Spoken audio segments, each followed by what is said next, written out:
I have come to the conclusion that one useless man is called a disgrace, that two are called a law firm, and that three become a Congress. And by God, I have had this Congress. For 10 years, King George and his Parliament have gulled, cullied, and diddled these colonies with their illegal taxes. The Stamp Acts, the Townshend Acts, the Sugar Acts, the Tea Acts. And when we dared stand up like men, they stopped our trade, seized our ships, blockaded our ports, burned our cities, and spilled our blood. And still, this Congress refuses to grant my proposals on independence, even so much as the courtesy of open debate. Good God! What in the hell are they waiting for? Sit down, John! Sit down, John! For God's sake, John, sit down! Sit down, John! Sit down, John! For God's sake, John, sit down! How to open up a window? It's mine, dear Green, have mercy, John, please. It's hot as hell, Philadelphia! Open up a window. I say vote yes, vote yes, vote for independency. Open up a window. I say vote yes, Sit down, John! vote for independency. Someone ought to open up a window. No, too many flies, too many flies. It's hot as hell, Philadelphia. No, open up a window. Can't we compromise here? Vote yes, No, too many flies here. vote yes. For God's sake, John, sit down. God, consider yourselves fortunate to have John Adams to abuse, for no sane man would tolerate it. John, you're a whore. We've heard this before. Now, for God's sake, John, sit down. I say vote yes, No. vote yes, No. vote for independency. Sit down. I say vote yes, Sit down, John. vote for independency. Will someone shut that man up? Never, never.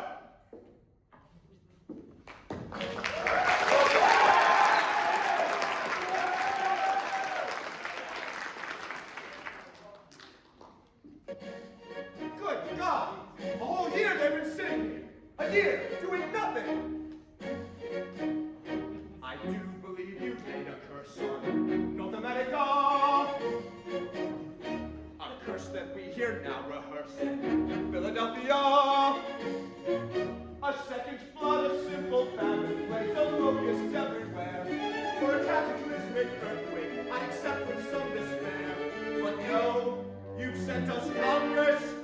Good God, sir, was that fair? I say this with humility in Philadelphia. We're your responsibility in Philadelphia. If you don't want to see us hanging from some far-off British hill, if you don't want the voice of independency forever still, then God, sir, get thee to it, for Congress never will. You see, we piddle, twiddle, and resolve, not one damn thing do we solve. Piddle, twiddle, and resolve, nothing's ever solved. Foul, defeated, human, foggy, filthy Philadelphia. Open up a window. Good God! I will now call the Congress's attention to the petition of Mr. Melchor May, who seeks compensation for his dead mule. The animal was seen employed carrying luggage in service of the Congress. The question then would appear to be one of occasion, for if the mule died while, not after being unloaded, then surely the beast dropped dead of its own time. Oh, shut up! They may sit here for years and years in Philadelphia. These indecisive grenadiers of Philadelphia. They can't agree on what is right or wrong, or what is good or bad. I'm convinced the only purpose this Congress ever had was to gather here specifically to drive John Adams mad. You see, we piddle, twiddle, and resolve, not one damn thing do we solve. Piddle, twiddle, and resolve, nothing's ever solved. Foul,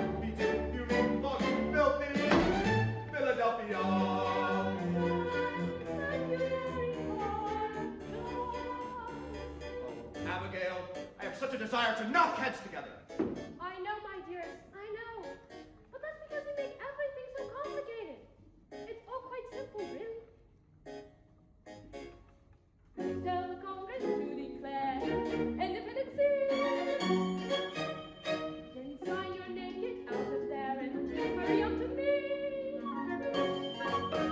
Our children all of this and that, little Tommy learning blue, little Abigail and measles are coming down with you.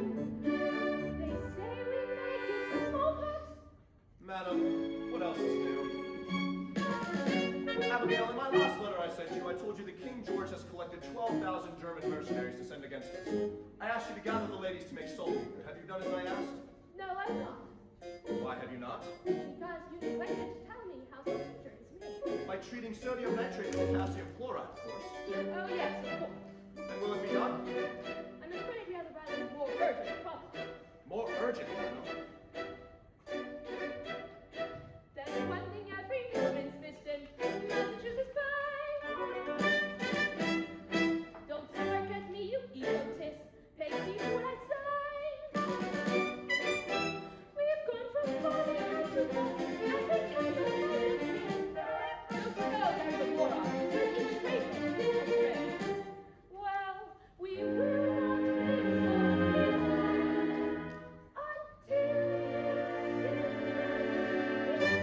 Kings, madam.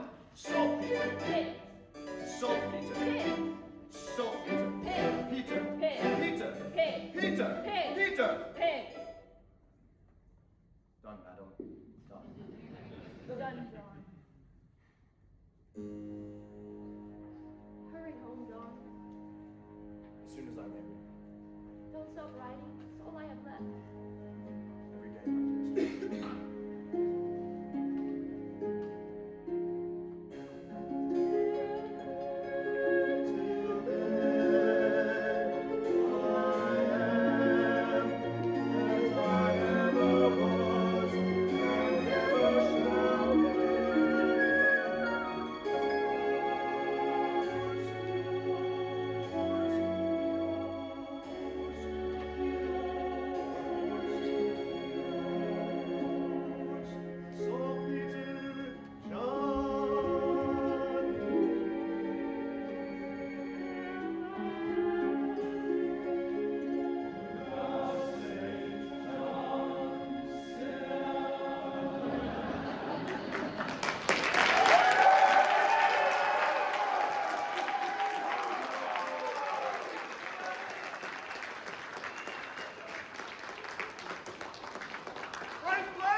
God's name were you when I needed you? Right here, John, being preserved for posterity. Do you like it? It stinks. As ever, the soul of tact. Well, the woman's no Botticelli. And the subject's no Venus. Franklin, you heard what I suffered in there. Of course I heard, along with the rest of Philadelphia. Oh, your voice is piercing, John. Yes, well, I wish the head of my arguments were. Good God, when will they make up their minds? With one hand, they can raise an army, dispatch one of their own to lead it, and cheer the news from Bunker Hill. While with the other, they wave the olive branch, begging the King George for a happy and permanent reconciliation. Why, that George has declared us in rebellion. Why in hell can't they? John, you talk as if independence were the rule. It's never been done before. No colony has ever broken from the parent stem in the history of the world. Damn it, Franklin, you make us sound treasonous. Do I? Treason. Treason is a charge invented by the winners as an excuse for hanging the losers. I have better things to do than stand here and listen to you quote yourself. Well, that was a new one. Damn it, Franklin, we're at war. To defend ourselves, nothing more. We expressed our displeasure. The English moved against us, and we in turn have resisted. Now our fellow congressmen want to effect a reconciliation before it becomes a war. Reconciliation, my ass. The people want independence. The people have read Mr. Paine's Common Sense. I doubt the Congress has. John, why don't you give it up? Nobody listens to you. You're obnoxious and disliked. I'm not promoting John Adams. I'm promoting independence. Evidently, they can't help connecting the two. What are you suggesting? Let somebody else in Congress propose. Never! Why? Who do you have in mind? I don't know. I really haven't given it much thought.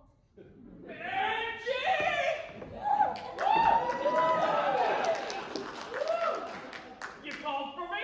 Never! Hello, Johnny. Richard, John and I need some advice. Well, if it's mine to give, it's yours. You know that. Thank you, Richard. As you know, the cause that we support has come to a complete standstill. Now, what do you suppose that is? Simple. Because Johnny here is obnoxious and disliked. That's true, yes. Then what do you suppose, what do you think is the solution? Get somebody else to propose. Richard, it's brilliant. Wasn't that brilliant, John? Yes, brilliant. Yes, now, the question remains, who can it be? The man we need must belong to a delegation publicly committed to support independence. Now, at the present time, only Massachusetts, Delaware, and New Hampshire have declared our way. And Virginia? You can't forget Virginia, Becky. Oh, Richard, I haven't, could I? But, strictly speaking, while Virginia's views on independence are well known, your legislature in Williamsburg has never formally authorized its delegation here in Congress to support the cause. Of course, if we could think of a Virginian with enough influence to go down there and persuade the House of Burgesses, then they might do it. Well, damn if I ain't thought of someone. Who? How about me? Why didn't I think of that? I'll leave tonight. Hell, I'll leave right now if you'd like. I'll stop off in Stratford. Just long enough to, refresh the missus. And then straight to the matter. Oh, I gotta compliment you on your judgment, Johnny, for coming to the one colony that can get the job done. Virginia.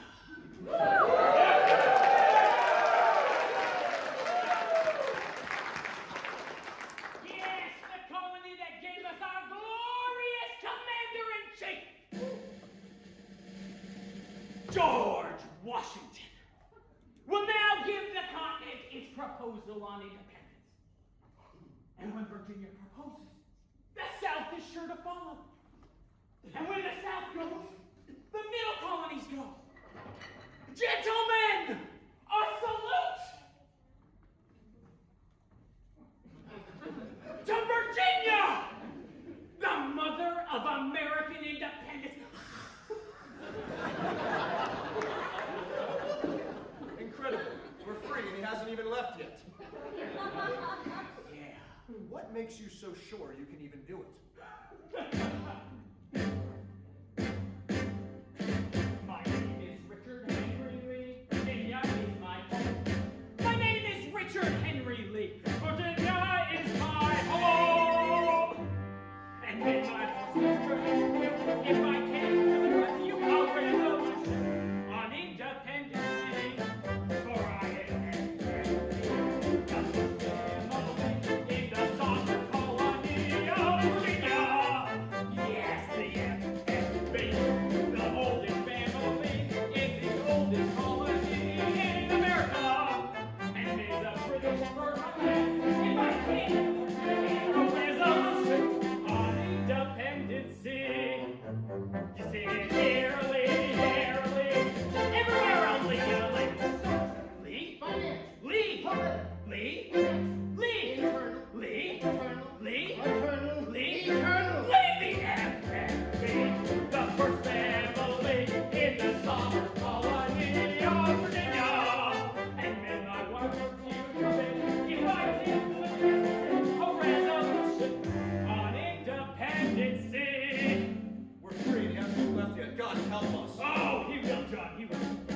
They say that God in heaven is everybody's God. Amen. I'll admit that God in heaven is everybody's God. But I tell you, John, God leads a little on the side of the leaves of old Virginia. Yes, it is here, there, everywhere on the Lee, here, there, everywhere on the look out, there's Arthur Lee, Bobby Lee, General Lighthorse Harry Lee, Jesse Lee, Willie Lee, And Richard A. that's me! And may my blood stop running if I can't deliver to you a resolution on independence day. Yes, I! There, come on, boys, join in with me! When do you leave? Immediately! When do you return? Shortly! And I'll come back triumphantly!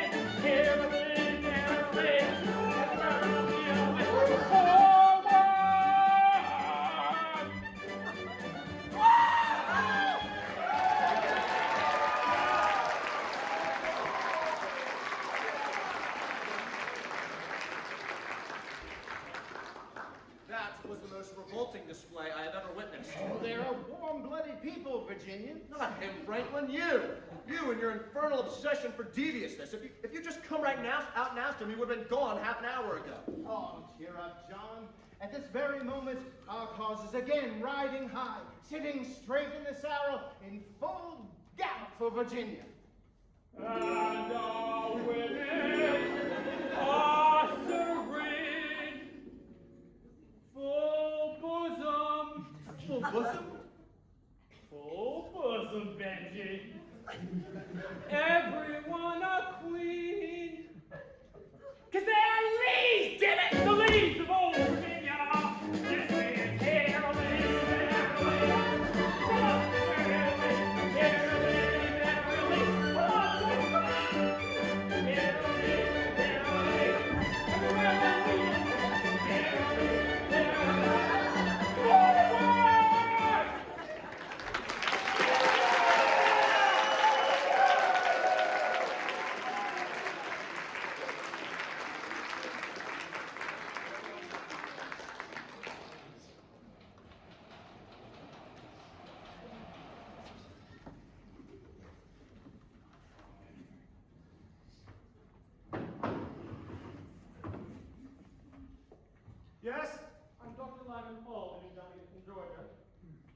I'm Andrew McNair, the Congressional Custodian.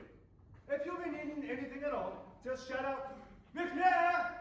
As you'll hear the others do, and you won't have to wait too long for it. And where might the Georgia delegation belong? They sit over in this corner, with the two Carolinas. It's after 10. I was told Congress convenes at 10. They'll be wandering in here any moment, sir. With old Raping Guts leading the pack. Oh, who? Raping Guts.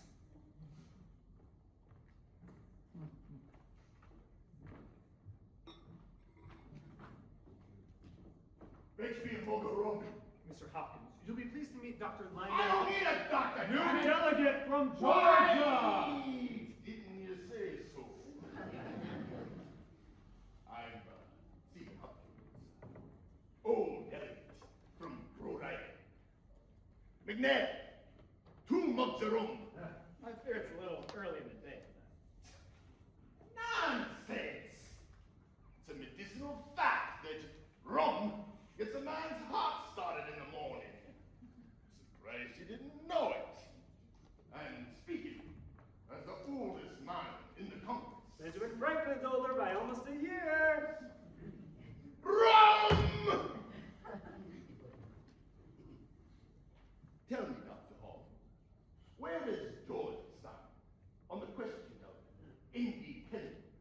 With South Carolina, of course. Good morning, Nettie. Shake the hand of Dr. Lyman Hall of Georgia. Doctor, this here is Edward Rutledge from whichever Carolina he says he's from. God knows I can't keep him straight. A pleasure, Dr. Hall. You met the long and short of it now, Doctor.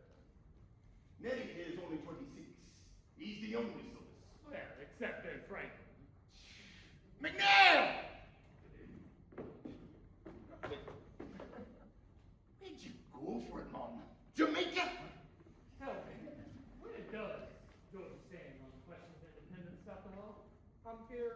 instructions, able to vote with my own personal convictions. And they are? Personal. Dr. Hall, the Deep South speaks with one voice. It is tradition. What's more, it is historical. Into Delaware, Tria Hoopta and Uno. Speak plain Rutledge. You know I can't pull none of your damn French. Latin, Colonel McKean, a testament to the eternal peace and harmony of the Delaware delegation. What you say, man? You know perfectly well no matter what you are concerned, this is a what? Gentlemen, this is Dr. Lyman Hall of Georgia, Caesar Rodney, George Reed, and Colonel Thomas McKean. Where might you stand? In South Carolina, it seems. Well, I will leave the doctor in your excellent company, gentlemen.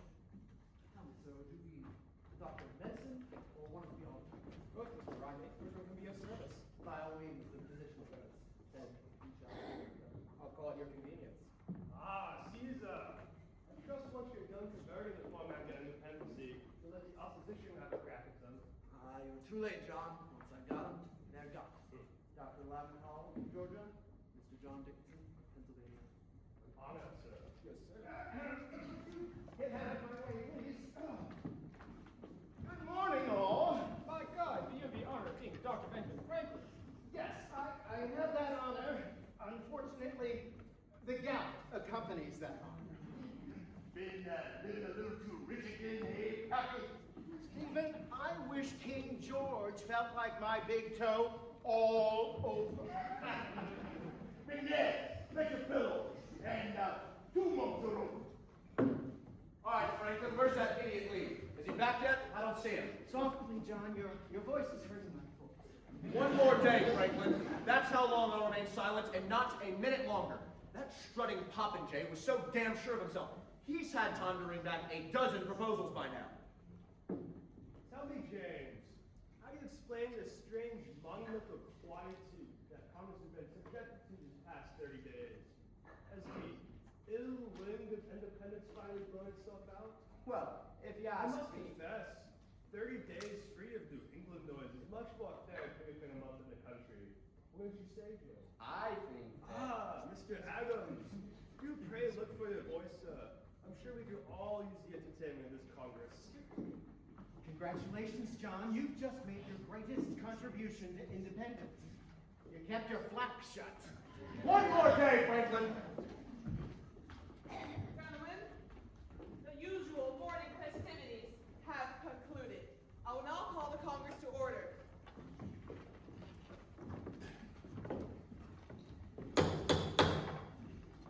Mr. Thompson. The Second Continental Congress meeting in the city of Philadelphia is now in session. June 7th, 1776, 380th meeting. 380? Oh, sweet Moses. The Honorable John Hancock, Massachusetts Bay, President. Thank you, Mr. Thompson. Mr. McNair, the stores of rum and other drinking spirits are hereby closed off to the colony of Rhode Island for a period of 3 days. Yes, sir. Oh, come on, Johnny, you can't do that. Sit down, Mr. Hopkins. You've abused the privilege. The chair would like to welcome Dr. Lyman Hall of Georgia to the Congress in hopes he'll make the best of it. Oh my God, it's hot! Mr. Thompson, will you now read the roll? All members present with the following exceptions. Mr. Charles Carroll of Maryland, Mr. Samuel Adams of Massachusetts, Ms. Bud Gwinnett of Georgia, Mr. George White, Mr. Henry Lee of Virginia, the entire delegation of New Jersey. I'm concerned over the continued absence of 1/13 of this Congress. Where the hell is New Jersey? Somewhere between New York and Pennsylvania. Thank you very much. Dr. Franklin, have you heard anything? Your son resides there. Son? What son? Oh, the royal governor, sir, of New Jersey. Well, as that title might suggest, sir, he and I aren't in touch at the present time. Very well. Mr. Jefferson, the weather report. Mr. Jefferson, Present, sir. may we hear about the weather as if it weren't speaking for itself? 87 degrees of temperature, 30.06 inches of mercury, wind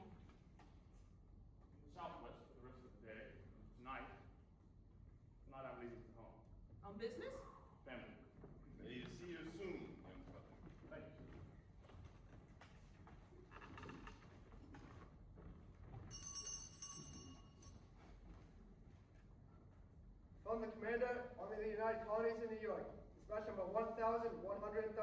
Oh, sweet Moses. To the Honorable Congress, John Hancock, President. Dear Sir, it is with great apprehension that I learned of this day of the sailing from Halifax, Nova Scotia, of considerable force of British troops, a company of foreign mercenaries, and under the command of General Sir William Howe. There can be no doubt that their destination is New York, and to take and hold this city, Hudson Valley beyond, with the serve to separate New England from the other colonies, permitting both sections to be crushed in turn. Sadly, I see no way of stopping at the present time as my army is absolutely falling apart, my military chest is wholly exhausted, my commissary general is strained, his credits to the last, my quartermaster has no food, no arms, no ammunition, my troops are safe and near mutiny. I pray God some relief arrives before the armada, but fear it will not. You are obedient? G. Washington. Mr. President, Colonel McKean. surely we've managed to promote the gloomiest man on this continent to the head of our troops. Those dispatches are the most depressing accumulations of disaster, doom, and despair in the entire annals of military history. And furthermore... Please, Colonel McKean. What? Too hot. Oh, yes, I suppose. I'm sure we all hope for George Washington to convey more happier thoughts in the future. However, he will write his dispatches as he pleases. For now, can we continue? Secretary? Dr. Josiah Boylan of New Hampshire. Resolved that for the duration of the present hostilities, the Congress discourage every type of dissipation and extravagance, elaborate funerals, and other expensive diversions, especially all horse racing. Come now, how dare you? How dare you?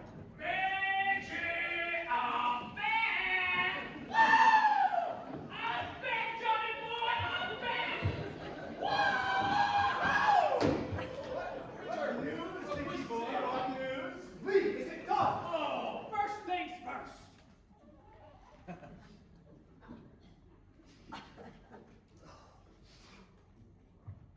Woo! Where's Tom? Tom, that little wife of yours wants to know when you're coming back. I leave tonight. Lee, is it done? What? Certainly. Mr. President, I have returned from Virginia with the following resolution. Resolved that these united colonies are, and of a right ought to be, free and independent states, that they are absolved from all allegiance to the British Crown, and that all political connection between them and the state of Great Britain is and ought to be totally dissolved. Woo! Mr. President!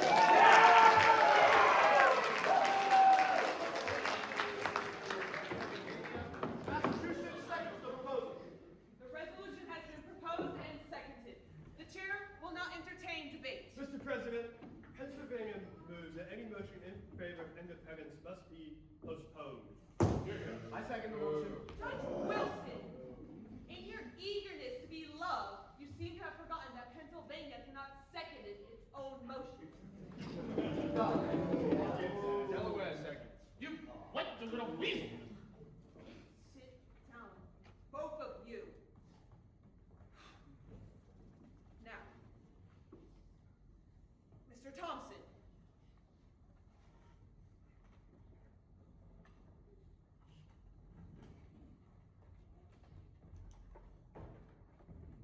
On the motion to postpone indefinitely the resolution of independence or proceed with debate. All those for debate say yea, all those for postponement say nay. New Hampshire. New Hampshire favors debate and says, yeah.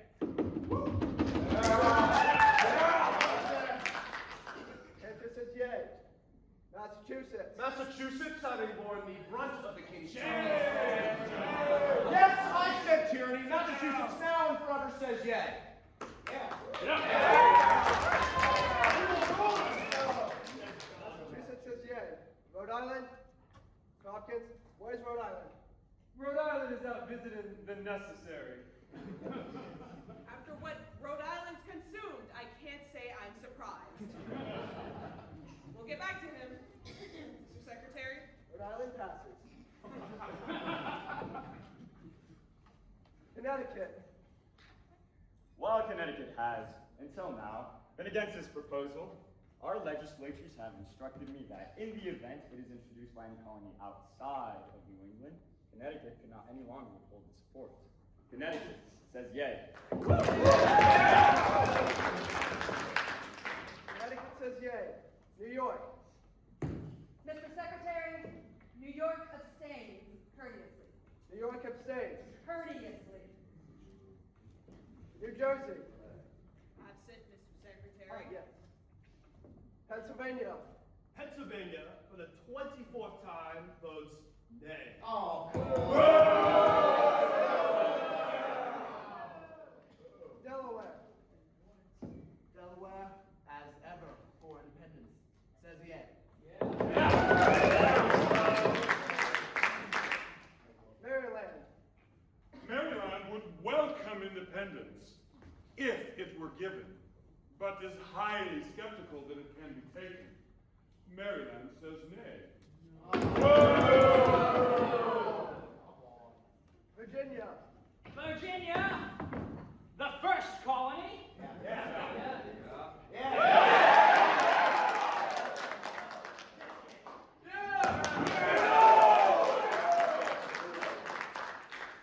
North Carolina. North Carolina respectfully yields to South Carolina. South Carolina. Well, Mr. President, although we in South Carolina have never seriously considered the question of independence, when a gentleman proposes it, attention must be paid. However, unlike our friends in New England, we in the Deep South have no cause for impatience at the present time. Now, if at some future date all of our sister colonies decide it is time to effect a separation, South Carolina will not stand in the way. Until then, we will wait and watch.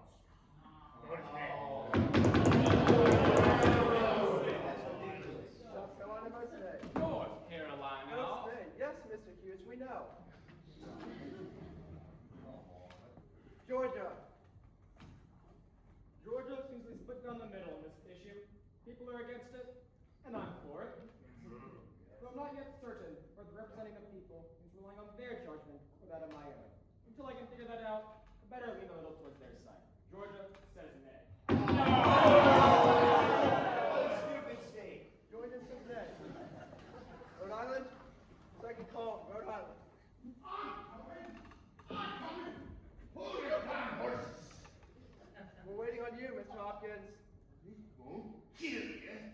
You'd think this Congress would have its own damn pisser. All right. Where does she stop? 5 for debate, 5 for postponement, 1 absence, 1 abstention. So, it's up to me.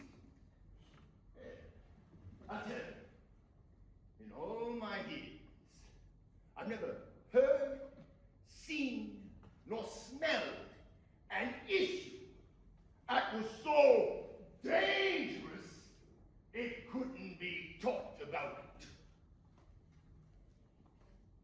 Hell yeah. I'm for debating anything. Rhode Island says yay!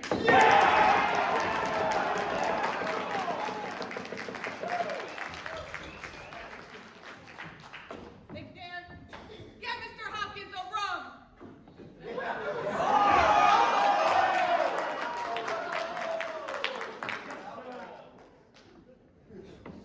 The chair now declares this committee a whole for the purpose of debating Virginia's resolution on independence. Mr. Dickinson. Well now, Mr. Adams, you have your way at class. I confess, I'm almost relieved. There's been a question I've been fairly itching to ask you. Why? Why what, Mr. Dickinson? Well, why independence, Mr. Adams? For the obvious reason that our continued association with Great Britain has grown intolerable. To whom, Mr. Adams? To you? Then I suggest you sever your ties immediately. But please be kind enough to leave the rest of us where we are. Me personally, I have no objections at all to living with the greatest empire on earth, benefiting from its protection and its benefits. Benefits? What benefits? Crippling taxes? Cruel oppressions? Abolished rights? Is that all England needs to you, sir? Is that all the love and affection you can muster for the greatest, most noblest nation on the face of this planet? Would you have us forsake Hastings and Magna Carta, Strongbow, Lionhearted, Drake, Marlborough, Stuarts, Tudors, Plantagenets? For what, sir? Tell me, for what? For you? Some men are patriots, like General Washington. Some are anarchists, like Dr. Payne. Some even are internationalists, like Dr. Franklin. But you, sir, you are merely an agitator.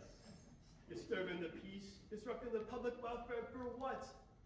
All your taxes are too high. Well, sir, so are mine.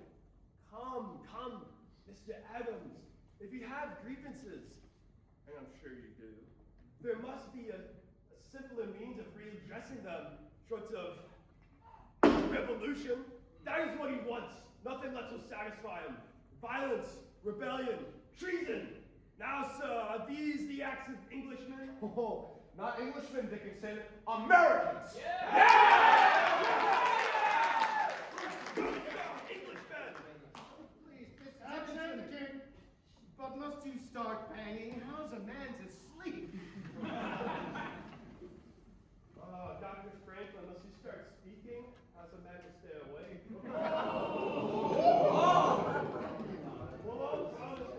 Remain quiet, sir. I'm sure if anyone prefer you remain asleep. Well, if I'm to hear myself called an Englishman, sir, I assure you I prefer I remain asleep.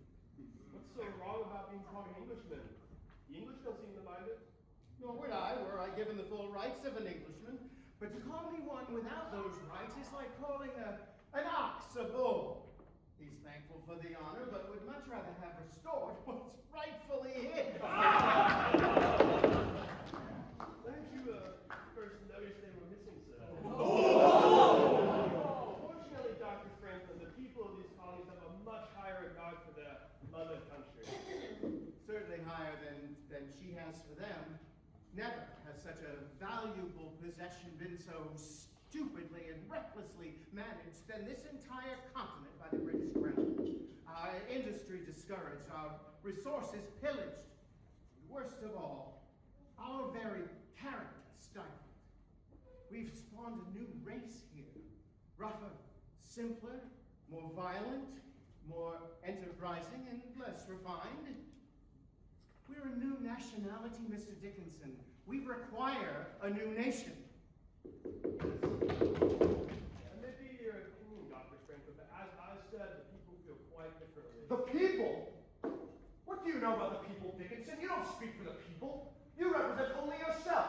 And that precious status quo you keep imploring the people to uphold for their own good is nothing more than the eternal preservation of your own property. Mr. Adams, you have an annoying talent for making such delightful words such as property sound quite distasteful. In heaven's name, what is wrong with property? Perhaps you forgot we first came to these shores in search of property rights. Rights we now hold no less dear than the rights you fight for now. So safe, so fast, so comfortable in Philadelphia. Then why is this independence of yours except the private grievances of Massachusetts? Why is it always Boston that breaks the king's peace? My dear Congress, you must not adopt this resolution. It is the work of the devil. Leave it where it belongs in New England. Brother Dickinson, New England has been fighting the devil for more than 100 years. As of now, Brother Sherman, the devil's been winning hands down. Why, look at him. This proposal is entirely his doing. Now wait just a minute. Look at him standing there. It may bear Virginia's name, but it reeks of Adams, Adams, and more Adams. Look at him standing there, ready to lead this continent down the fiery path of destruction. Good God! When will you recognize it already exists? It has been over a year since Concord and Lexington. Damn it, man! We're at war right now! No, sir! You may be at war, Boston and John Adams, but you will never speak for Pennsylvania, nor for Delaware. Mr. Reed, you represent only 1/3 of Delaware. The sensible third is Down. Sit down, all three of you! McNair, do something about these flies! McNair, fetch me a rope. The flies first! A rope! I've only got 2 hands. Christ, it's hot! Gentlemen, please do go on. You're making the only breeze here in Philadelphia. Mr. Adams, perhaps you could clear something up for me. If we achieve independence, who do you propose would govern in South Carolina? The people, of course. Which people, sir? People of South Carolina or the people of Massachusetts? Why don't you just admit it, Nettie? You're against independence now, and you always will be. Gentlemen, you misunderstand. We are not opposed to independence. We favor independence, yes, for South Carolina. That is our country. And as such, we don't want it to be ruled by anybody. Not by England. And not by you.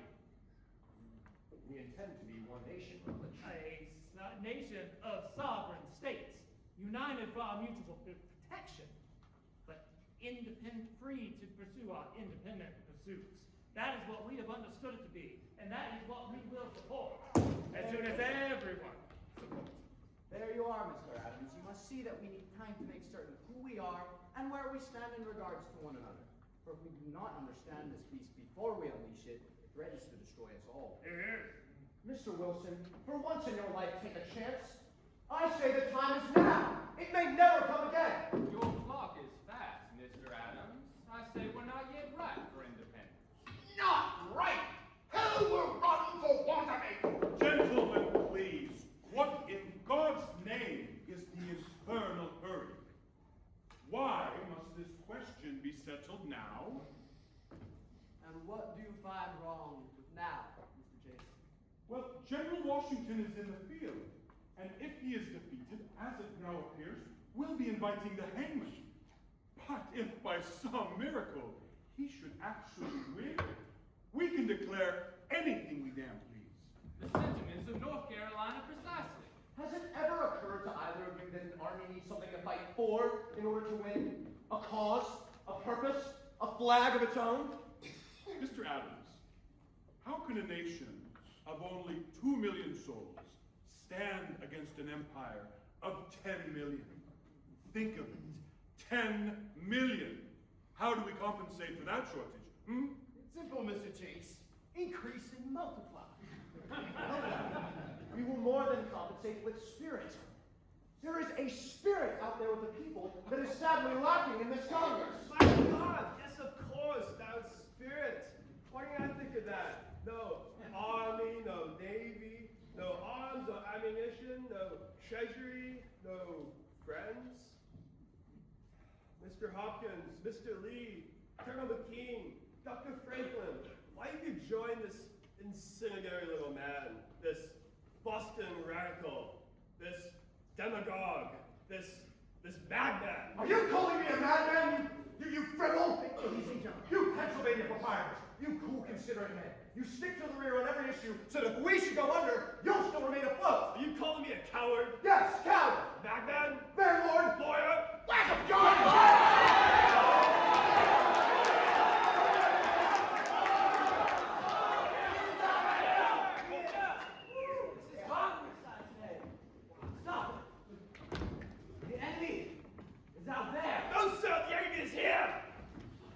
No, he's out there.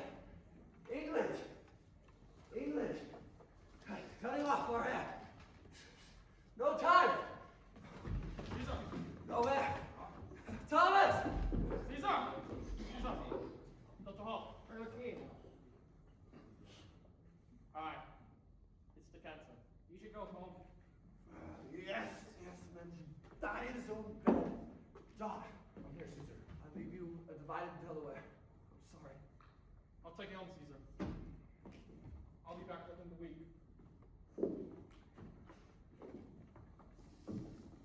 Mr. President, South Carolina calls for question. What? What's that, Rutledge? I said South Carolina moves to end debate. And calls the question. The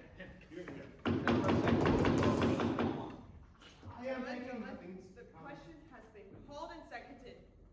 The secretary will now record the vote. Get up there and do something. All in favor of the resolution of independency as proposed by the colony of Virginia. Mr. Secretary, would you read the resolution again, please? Oh, I've forgotten it. Resolved that these United Colonies all have the right ought to be free and independent. I beg your pardon. I'm the Reverend John Livingston, new delegate from New Jersey.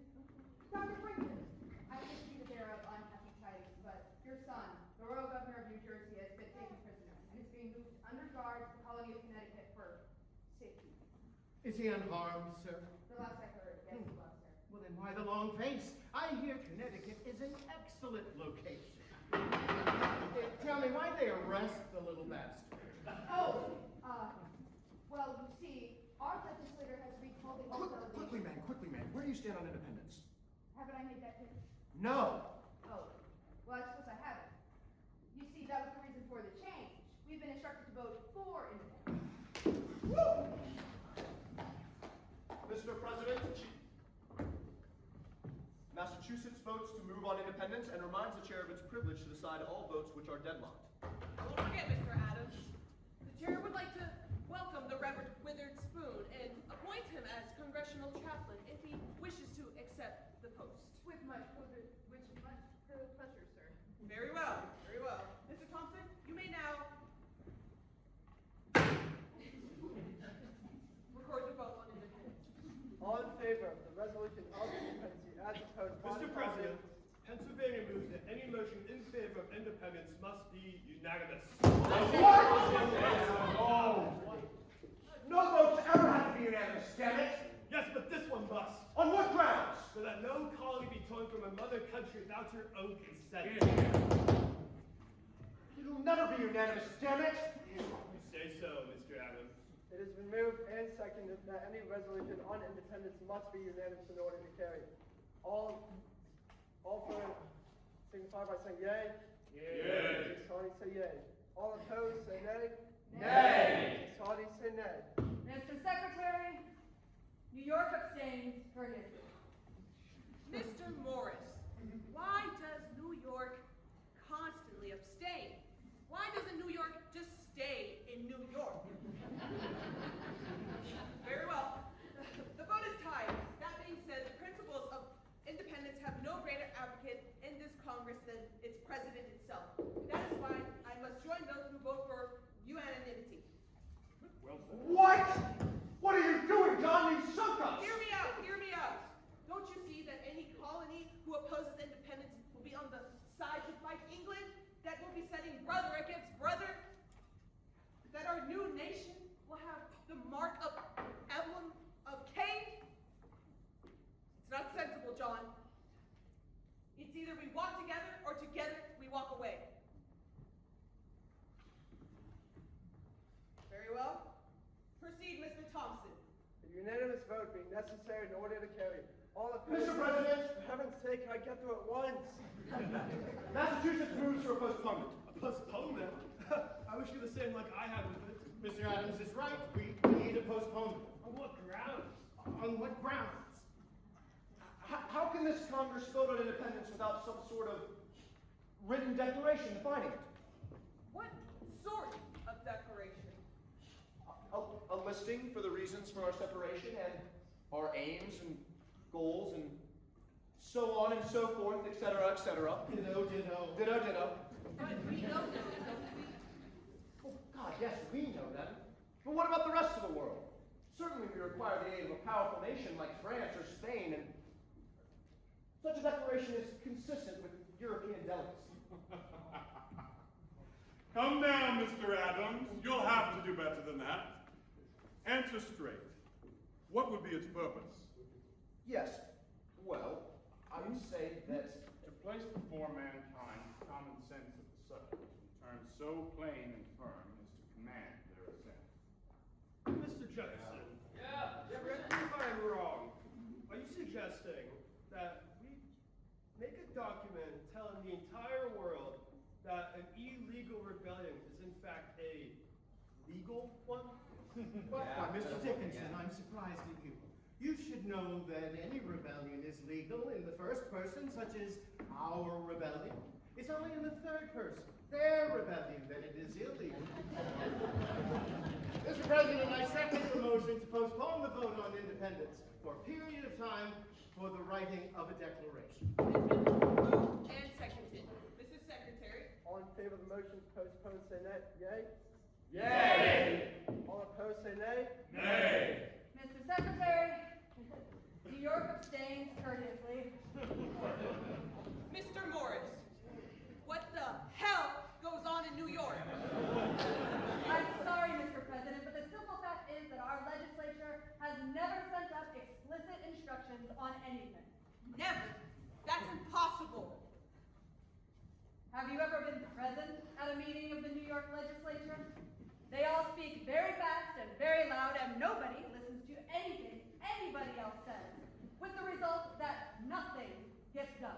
I beg the Congress's pardon. My sympathies, Mr. Morris. The vote again being tied, so ruled, a committee will now be formed to manage this declaration. Said document to be written and debated and approved by the beginning of July, 3 weeks hence, at which time Virginia's resolution on independence will be voted. Is that clear? Very well. Will the following gentlemen serve on this declaration committee? Dr. Franklin, Mr. John Adams, Mr. Livingston, Mr. Sherman, and, of course, Mr. Lee. Mr. President, I'm afraid it's time that I be getting back to the sovereign country. You see, I have been elected governor, so I must decline respectful Lee.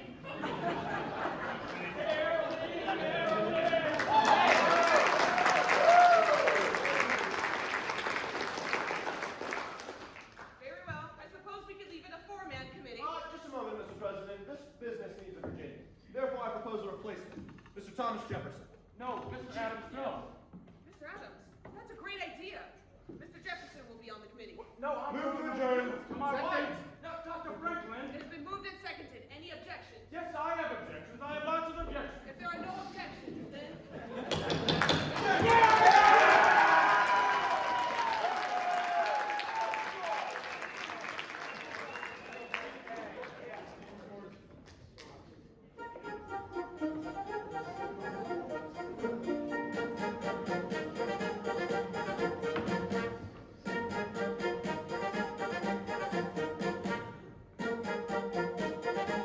All right, gentlemen, which one of us is going to write our Declaration on Independence?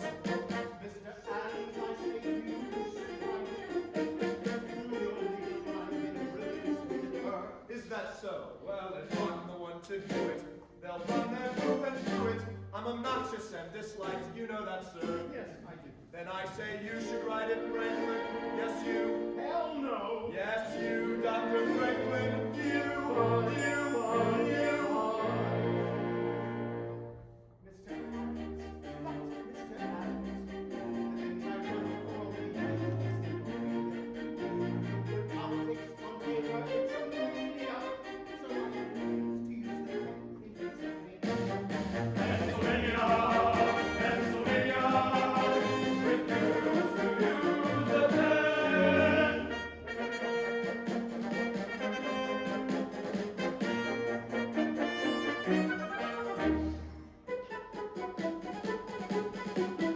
Mr. Sherman, I say you should write it.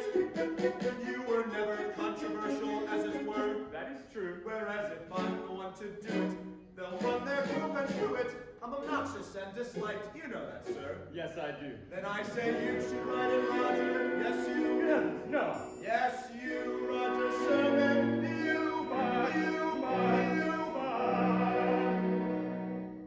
Mr. Adams, but Mr. Adams, I cannot write with any style of overhead again. I would go on participle from a Connecticut. I am just a simple comer from Connecticut. Connecticut.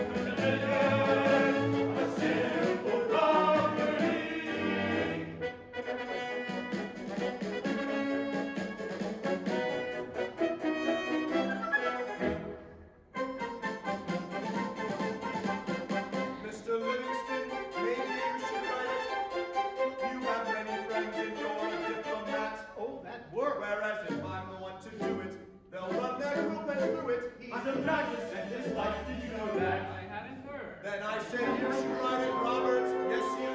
Not me, Johnny. Yes, you, Robert Livingston.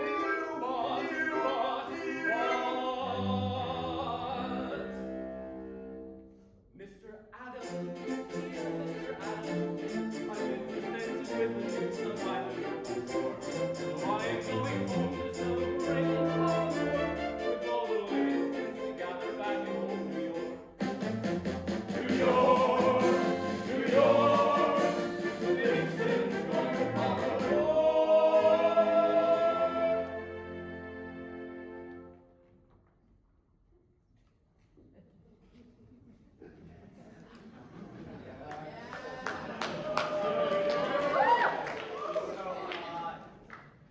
Mr. Jefferson. Mr. Adams!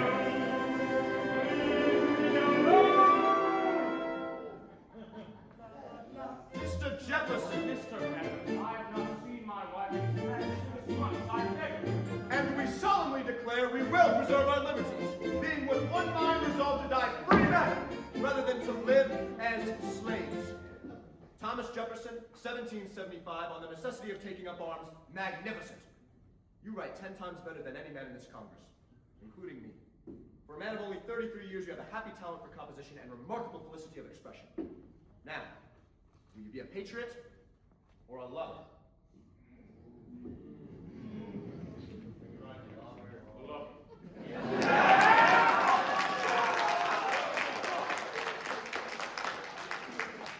No! But I burn, Mr. A. So do I, Mr. J. You do? Mr. Jefferson, dear Mr. Jefferson, I'm only 41, I still have my virility.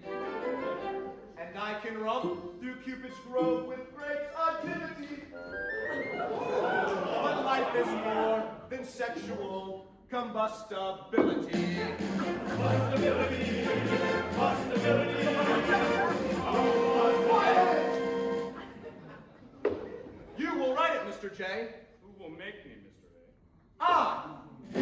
You? Yes. How? By physical force if necessary.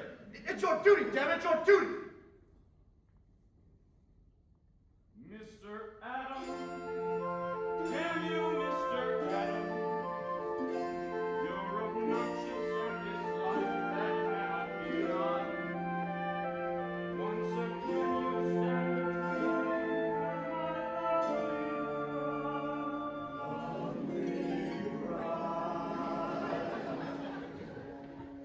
Oh, Mr. Adams, you are right. Homicide! Homicide!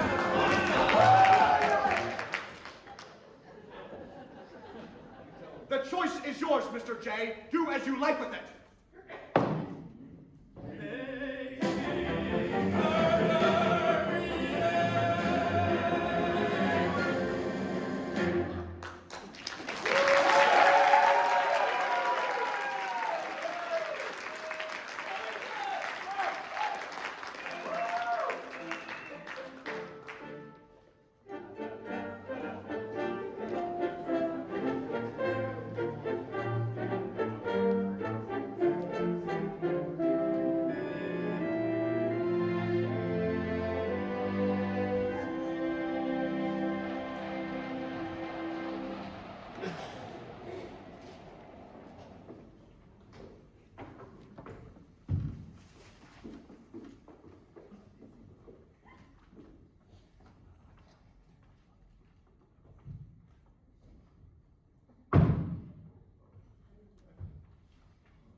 Jefferson, are you finished?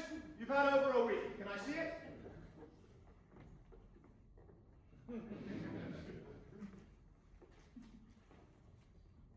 There comes comes a time in the lives of men when it becomes necessary to advance from that subordination to which they have hitherto remained. This is terrible. Where's the rest of it? Do you mean to tell me it's not finished? No, sir, I mean to tell you it's not yet begun. Good God! A whole week! The entire Earth was created in a week! Well, someday you must tell me how you did it.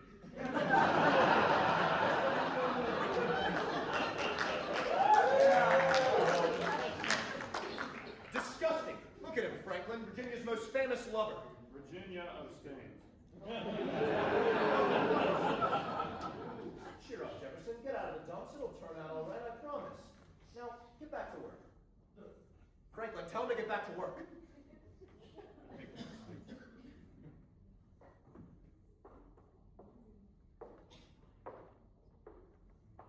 You, Halloo, and whose little girl are you?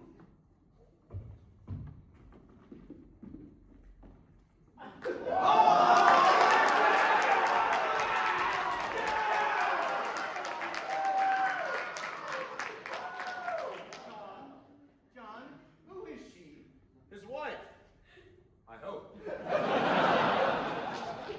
Why do you think that? Well, because I said for it. What? It simply occurred to me the sooner our problem was solved, the sooner his problem was solved. Good thinking, John. Good thinking. Madam, allow me to introduce myself. John Adams. Adams, John Adams. And Dr. Franklin, inventor of the stove.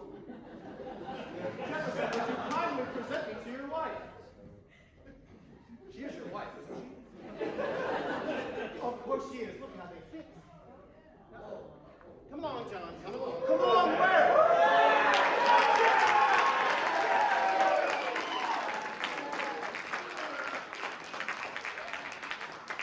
Franklin, there's work to be done. Obviously.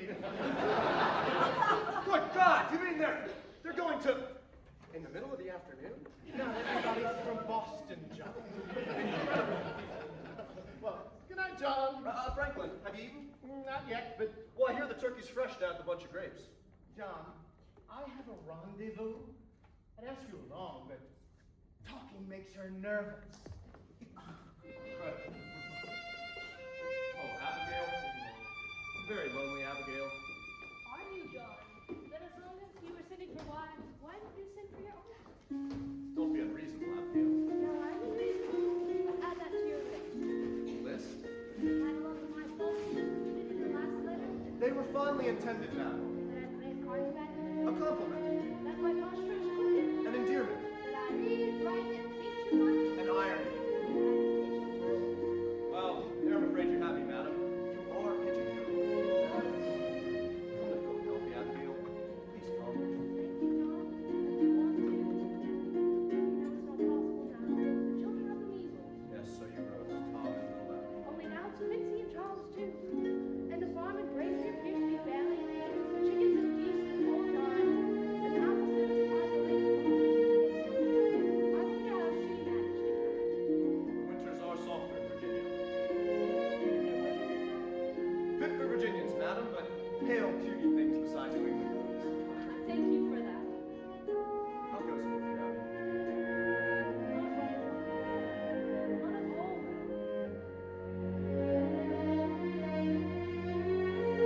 Tell me.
packing the whip. The shutters are still closed. My word, so they are. Well, as the French say. Oh, please, Franklin, spare me your body mind first thing in the morning. Here we call. A congressman dares anything. Go ahead. Me? Your voice is more piercing. Maybe we better come back. What? It's just positively indecent. They're young and they're in love. Not them, Franklin, us. Standing out here waiting for them to... What do people think? Oh, don't worry, John. The history books will clean it up. It doesn't matter. I won't appear in the history books anyway. Only you. Franklin did this. Franklin did that. Franklin did some other damn thing. Franklin smote the ground and outsprang George Washington, fully grown and on his horse. He then electrified him using his miraculous lightning rod, and the three of them, Franklin, Washington, and the horse, conducted the entire revolution all by themselves. I like it. John, look at her. I am. She's even more magnificent than I remember. Of course, we didn't see much of a front last night. Good morrow, madam. Isn't that habit for men in Philadelphia? Shout ladies from the streets. Not at all, madam, but we're And not... a men of your age is not only unseemly as unsightly. Excuse me, madam, but we met last evening. I spoke to no one last evening. Indeed you did not, madam. Nevertheless, we presented ourselves. This is Mr. John Adams, and I am Dr. Franklin, the inventor of the stone. Oh, these are their names very well, but you said you presented yourselves. It is of no matter. Your thoughts were well taken elsewhere. My husband is not yet up. Shall we start over? Please, join us, Matt. Yes, of course. No wonder he couldn't write. Who could think of independence married to her? He is a beauty. I beg you to forgive me. It's indeed an honor to be the two greatest men in America. Certainly the greatest within earshot, at any rate. I am not the idle flatterer, Dr. Franklin. My husband admires you both greatly. Well, then we are doubly flattered, for we admire very much that which your husband admires. Did you sleep well, madam? Oh, damn, you know what I mean. Yes, John, we do. Tell us about yourself, madam. We've had precious little information. What's your first name? Martha. Martha. He might at least have told us that.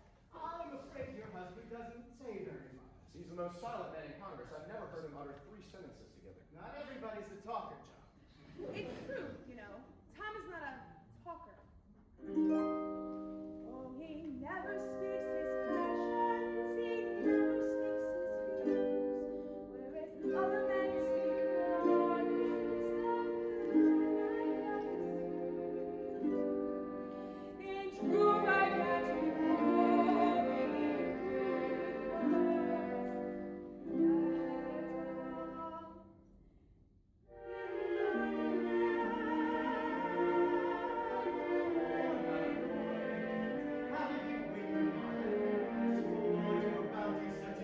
surely you know Tom is a man of many qualities. Father, lawyer, architect, statesman, farmer, and still one more I hesitate to mention. Don't hesitate, madam. Don't hesitate. Yes, what else can that redhead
Mr. Adams. I'm taking my wife to bed. Kindly go away. Your obedient Thomas Jefferson. Incredible. Perhaps I should have written the Declaration after all. At my age, there's little doubt that the pen is mightier than the sword. For it's high, high, high, diddle, diddle, and God bless the man who can fiddle. And independency. High, high, high, high, Ya-da-da-da-da. Through eternity, he plays the violin. He plays the violin.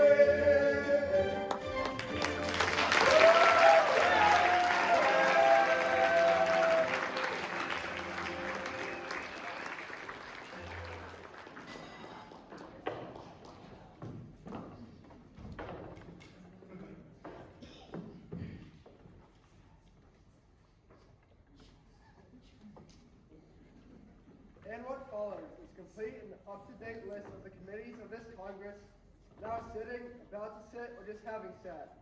A committee formed to investigate a complaint made against the quality of yeast manufactured at Mr. Henry Pendleton's mill, designated as the Yeast Committee.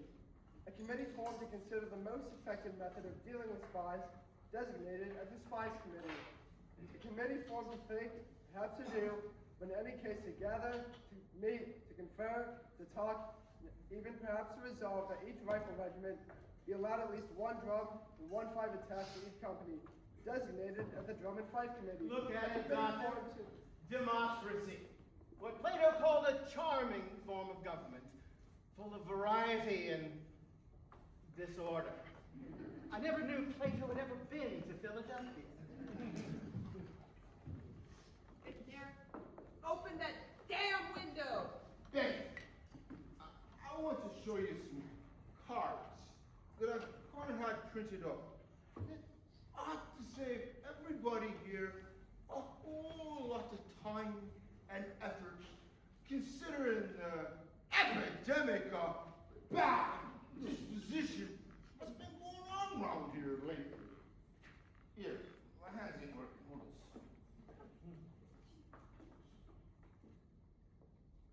Dear sir, you are, without any doubt, a rogue, a rascal, a thief, a villain, a scoundrel,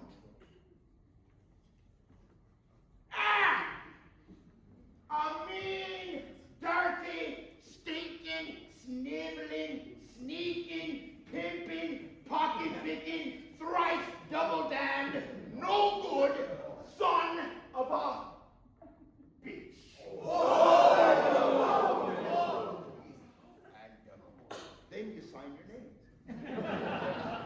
What you think? Stephen, I'll take a dozen of them right now. A committee formed to answer all congressional correspondence, designated as the Congressional Correspondence Committee. All right, Frank, got enough socializing. There's work to be done. Good morning, John. What? Oh, good morning. Now then, let's get to it. Let's get to what? Unanimity, of course. Look at that board. 6 days left to win over a little more than a week. So, John, where do we start? How about Delaware? It's a sad thing seeing her on the wrong side of things after all this time. Is there any news of Caesar? Look, McGeehan's back. Thomas! A committee formed to study the causes of our military defeat in Canada, designated as the Military Defeat Committee. How'd you leave Caesar? Is he still alive? Aye, but the journey to Dover was fearful. He never complained. I could see the work of something. But you got him safely home. I did. I doubt he'll ever take us out of there again. That leaves you and Reed split down the middle. Is there any chance he'll come over? I don't know. He's stumbling and snores. Then work on him. Keep at him until you wear him down. Oh, John, basically, if we were just restanding our way, it wouldn't be so bad. But look for yourself. Maryland, Pennsylvania, the entire South. It's impossible. It's It's impossible if we all stand around complaining about it. To work, McKean, one foot in front of the other. I believe I put that a better way. Never leave off till tomorrow. That which you Franklin, shut up. Good, Rutledge. You know, Dickinson, who we've never given in, and you haven't heard the Russian Rutledge yet either. Never mind them. Your job is read. Talk him deaf if you have to, but bring us back Delaware. There's a simpler way. This'll split the tie.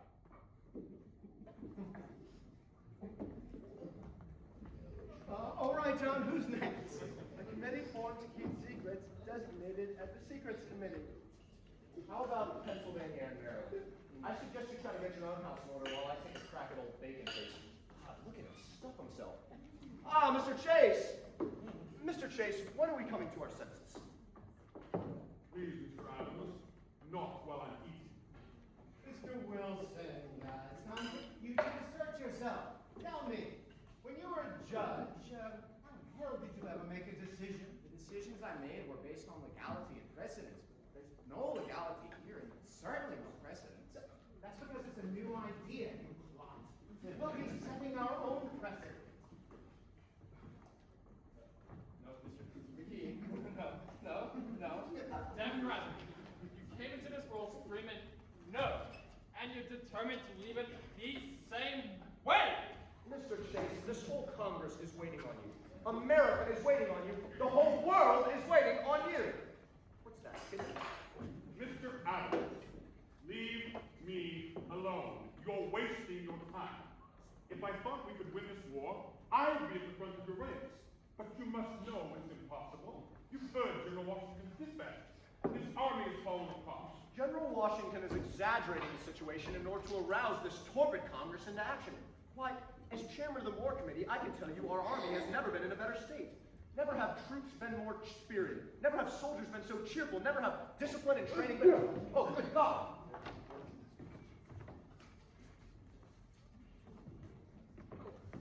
Gentlemen, may we have your ears? Mr. Thompson has a dispatch.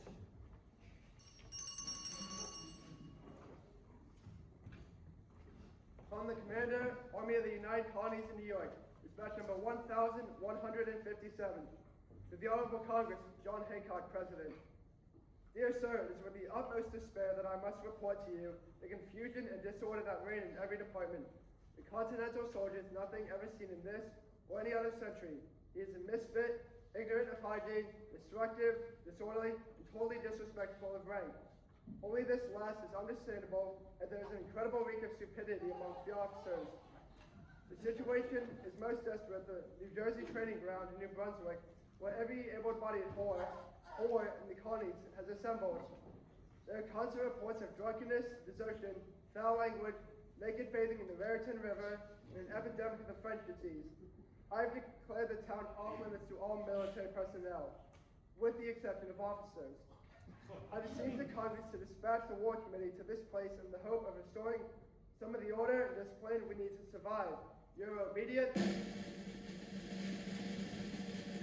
G. Washington. Oh, the man with the press, a hyena. Well, Mr. Adams, you're chairman of the War Committee. Do you feel up to whoring and drinking and deserting New Brunswick? Now that can't be right. I have an aunt who lives in New Brunswick. Please, you must tell her to keep up the good work. Come, Mr. Adams. Let us recall this General Washington and disband this so-called Continental Army before we are all overwhelmed. Yes, the English would like that, wouldn't they? Well, why not ask them yourself, sir? They ought to be here any minute. And when they hang you, Mr. Adams, do put in a good word for the rest of us. Face facts, Mr. Adams. A handful of drunk and disorderly recruits against the finest musketmen on earth. How can we win? How can we hope to survive? Answer me straight, Chase. If you thought we could beat the Redcoats, would Maryland vote yea to independence? Well, I suppose. No supposing. Would you or wouldn't you? Very well, yes, we would. Then come with me to New Brunswick and see for yourself. John, are you mad? You heard what Washington said. It's a shambles up there. You're pushing me into it, Johnny. Come on, on, Chase, what do you say? Go on, Sam. It sounds lively as hell up there. Why not? Then maybe it'll be John Adams who comes to his senses. Mr. President, the War Committee will heed General Washington's request. A party consisting of Mr. Chase, Dr. Franklin, and myself will leave for New Brunswick immediately. Is that satisfactory with you, Dr. Franklin?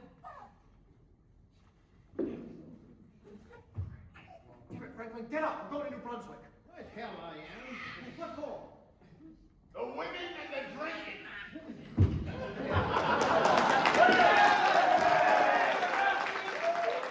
Come on, Chase, move all that guard. We're wasting time. Left, right, left, right, left, right.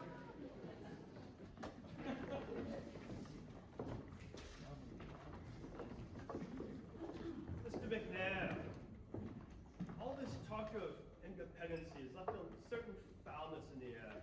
My friends and I would appreciate it if you could open the windows. What about the flies? The windows, Mr. McNair.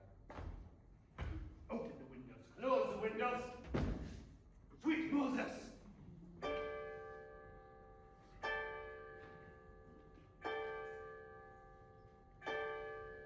Jose, see what I see.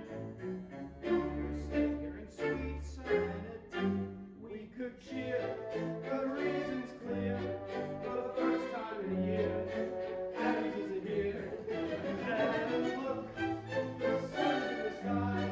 A breeze blowing by, and the birds will fly.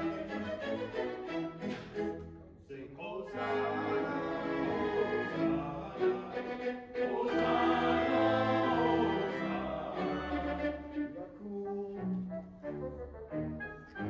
Come ye cool, conservative men, whose like may never be seen again. We have land, cash in hand, self-command, future plan.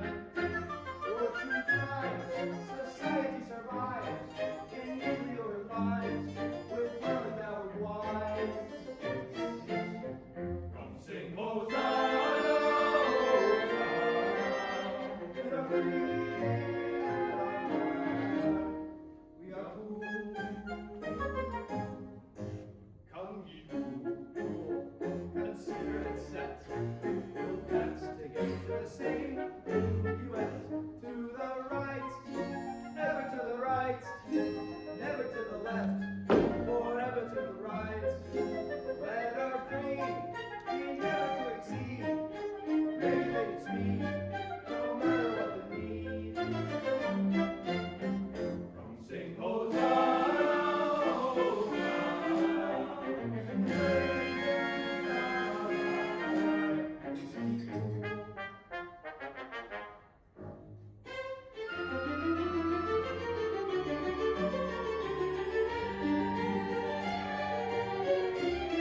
to the right, ever to the right, never to the left, forever to the right. Hands attached, tightly latch, everybody match. Have a new dispatch. From the Commander, Army of the United Colonies in New York, dispatch number 1158. To the Honorable Congress, John Hancock, President. Dear Sir, I awoke this morning to find that General Howe has landed 25,000 British regulars and Hessian mercenaries on Staten Island, and that the fleet, under the command of his brother, Admiral Lord Howe, enforced not only the Hudson and East Rivers, but New York Harbor, which now looks like all of London afloat. I can no longer, in good conscience, withhold from the Congress my certainty that the British military object at this time is Philadelphia. Happy should I be if I could see the means of preventing them, but at present I confess I do not. Oh, how I wish I'd never seen the Continental Army. I would have been better to retire to the backcountry and live in a wigwam. You're obedient? G. Washington. What we do rationally. We never ever off half cost, not me. Why begin till we know every way? And if we cannot win, why bother to begin? We say that game is not of our choosing. Why should we risk losing? We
How'd you like to try to borrow $1 from one of them?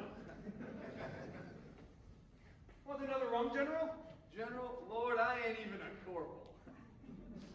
Yeah, well, what does the Army know? Gentlemen, sit down. Rest. The chair rules that it's too damn hot to work. What's it like out there, General? You probably know more than me. Sitting in here? Sweet Moses. This is the last place to find out what's going on. I need to join up. What are you talking about? You don't need to join up. You're in the Congress. What's that got to do with it? You don't see any of them rushing off to get themselves killed, do you? But they sure are great ones for sending others to do it, I'll tell you that. Who sits there? Sister Rodney of Delaware. Where are you from, General? What town? Where's that? Massachusetts. You belong in that corner. But careful. Something about that chair that makes a man awful noisy. You see any fighting? Sure did. I see my two best friends get shot dead the very same day. Right on the village green it was too. When they didn't come home for supper, their mamas went out looking for them. Miss Lowell, she found Timothy right off. But Miss Pickett, she spent near half the night searching for Willem. Because he'd gone and caught up the green before he died.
Mama, look sharp.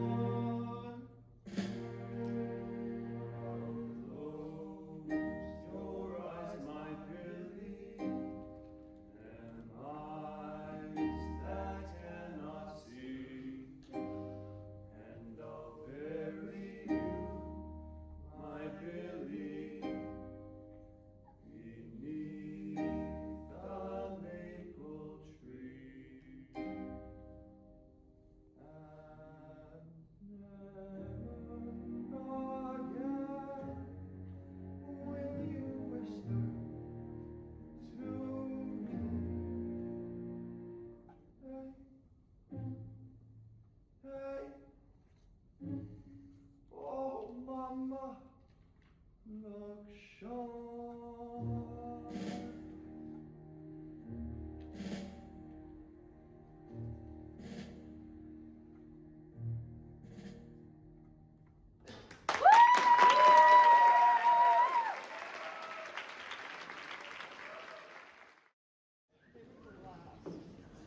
The Secretary will now read the report of the Declaration Committee. Mr. Thompson.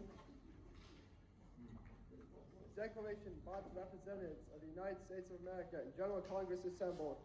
When in the course of human events it becomes necessary for one people to dissolve the political bands which connected them with one another, to assume them among the powers of the earth a separate and equal station to which laws of nature and nature's God has entitled them. A decent respect to the opinions of mankind requires that they should declare the causes which compel them to make the separation.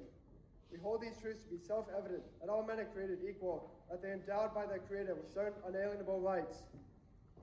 Jefferson, we're back, and we've got Maryland. That is, we will, as soon as Mr. Chase gets done telling the Maryland Assembly what he saw in New Brunswick. He's in Annapolis right now, describing a ragtag collection of provincial militiamen who couldn't train together, drill together, or march together, but when a flock of ducks flew by and they saw their first dinner in 3 full days, sweet Jesus, could they shoot together? They're reading the Declaration. What? How far have they got? To render the military independent of and superior to the civil power.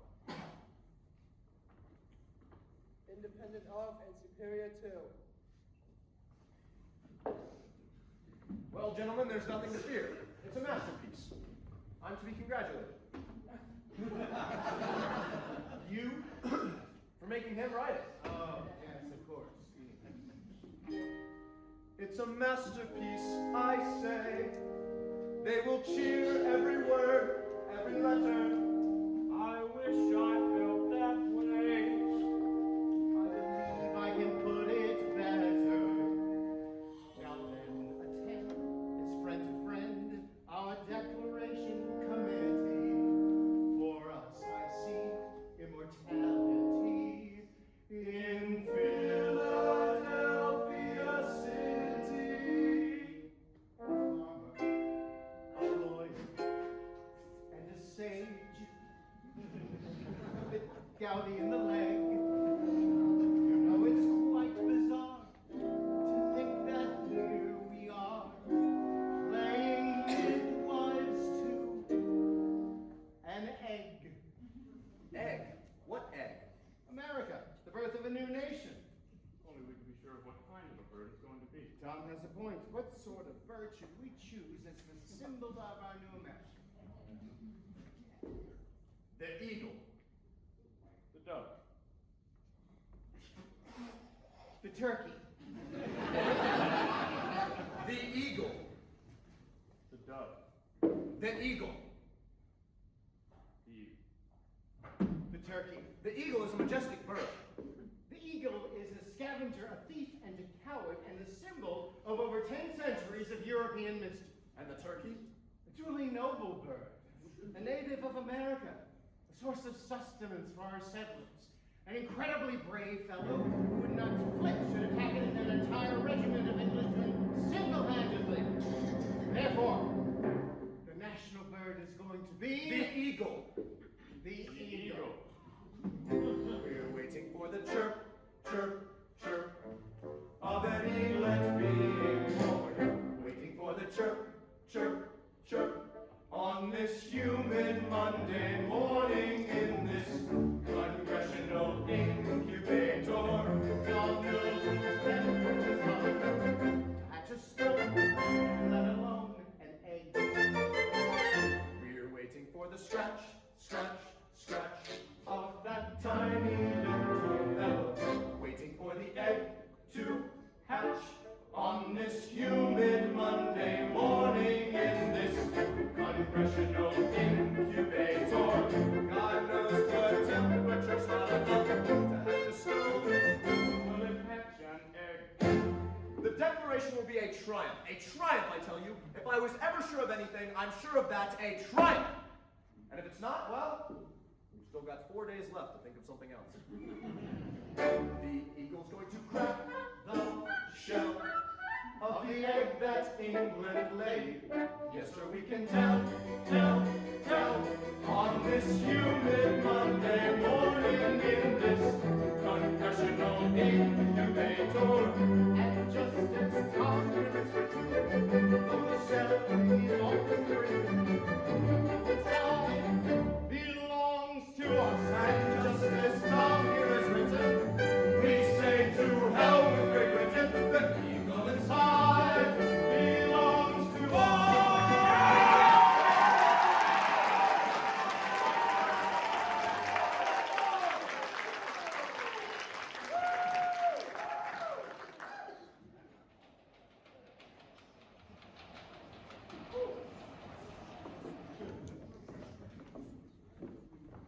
In that, as free and independent states, they have full power to levy war, conclude peace, contract alliances, establish commerce, to do all other acts and things which independent states may have right to do.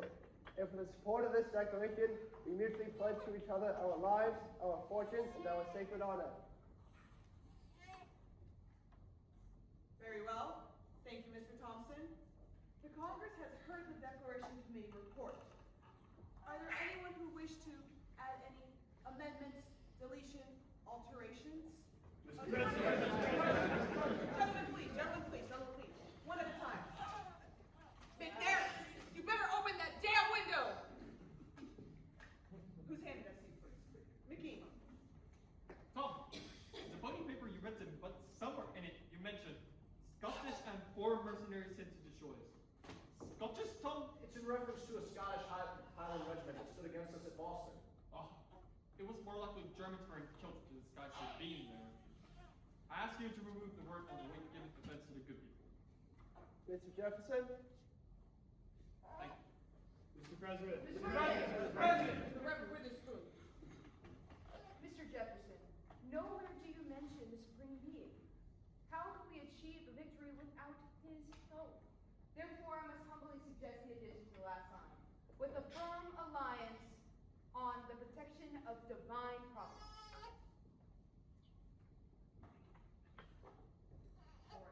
Mr. President. Amongst your charges against the king, Mr. President, you accuse him of denying us the benefits of trial by jury. This is untrue, sir. However, in Delaware, we've always had trial by jury. In Massachusetts, we have not. Then I suggest the words, in many cases, be added. Mr. Jefferson? In many cases. I suppose every time when you hear those 3 words, your puny little chests will weep cry over your great historical contribution. Well, it is much more memorable than that unprincipled whitewash of that race of barbarians.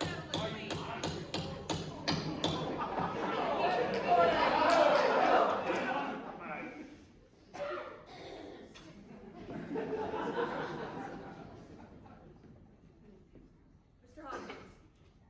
No objections, Johnny. I'm just trying to get a drink. I figured as much. McNair, get him a rum. Right.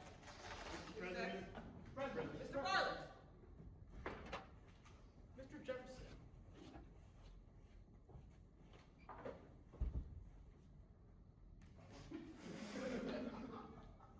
Jefferson, I see no reason why you have to insult the English people. They are still our friends. Why must you add the phrase to unfeeling brethren and enemies of war? Our quarrel is with the British king, not the British people. Be sensible, Bartlett. Remove those phrases from the paragraph and the entire paragraph becomes meaningless. And it just so happens it's among the most poetic and stirring of any phrase in the entire document. Mr. Adams, we're a Congress, not a damn literary society. I ask that the whole paragraph be stricken. Mr. Jefferson? Good God, Jefferson, do you ever intend to speak up for your own work? I hope that the work will speak for itself. Mr. Hancock? I can't say that I'm fond of the United States of America as the name of a new country. McNair, I don't care what you think. You're not a member of this Congress.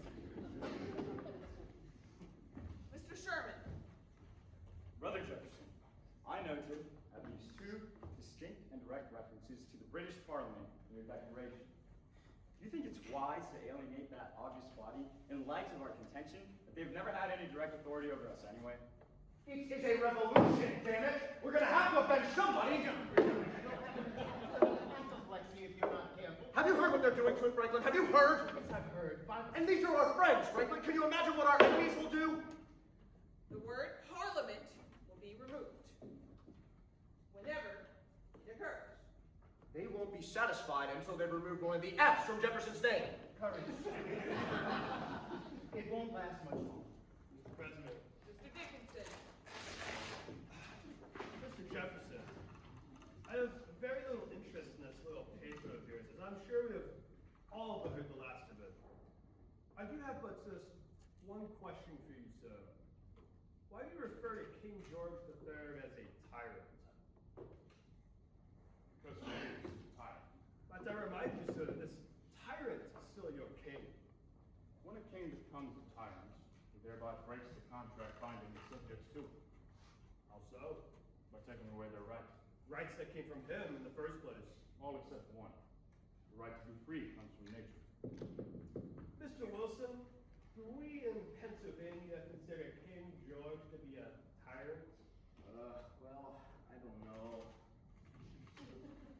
Oh, no, we don't consider him to be a tyrant in Pennsylvania. There we have it, Mr. Jefferson. Your little paper gets to speak for all of us. I demand that the word tyrant be removed wherever it may appear. Just a moment, Mr. Thompson. I do not consent. The king is a tyrant, whether we say so or not. I reckon we might as well say so. But I've already scratched it out. Then scratch it back in. But in fact, Mr. Thompson, the king will remain a tyrant.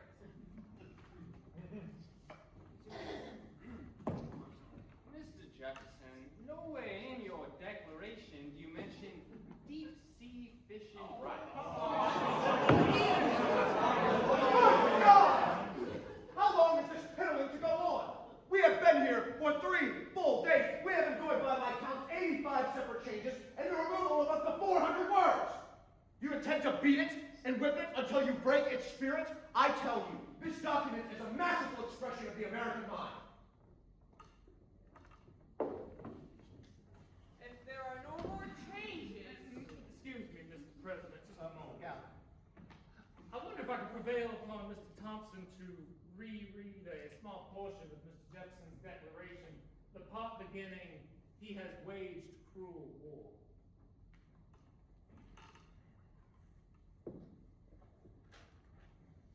He is affected, he is combined, he is advocated, he has plundered, he is constrained, he is excited, he is incited, he has waged cruel war. Alright?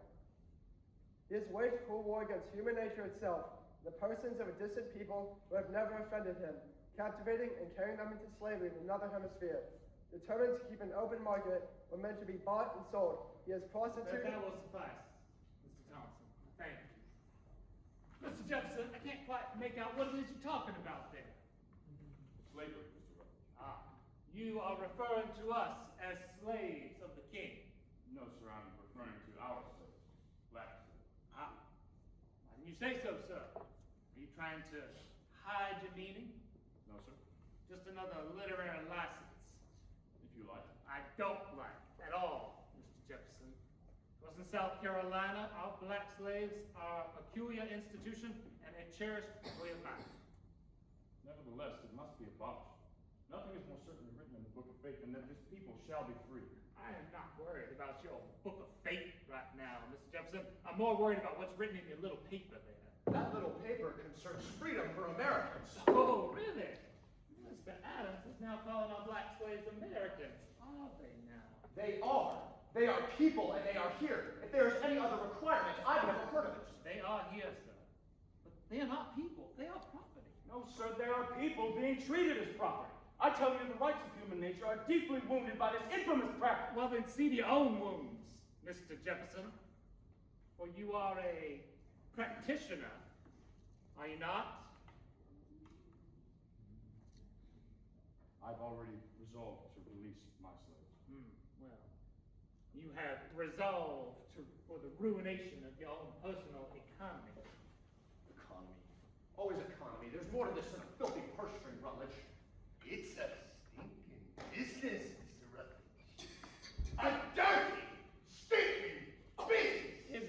Mr. Hopkins. What is that I smell floating down from the north? Could it be the aroma of hypocrisy? Well, who holds the other end of that filthy purse string, Mr. Adams? Our northern brethren are feeling a bit tender toward our slaves. They don't keep slaves, no. But they are willing to be considerable carriers of slaves. To us, they are willing for the shirt. Haven't you heard, Mr. Adams? Clink, clink.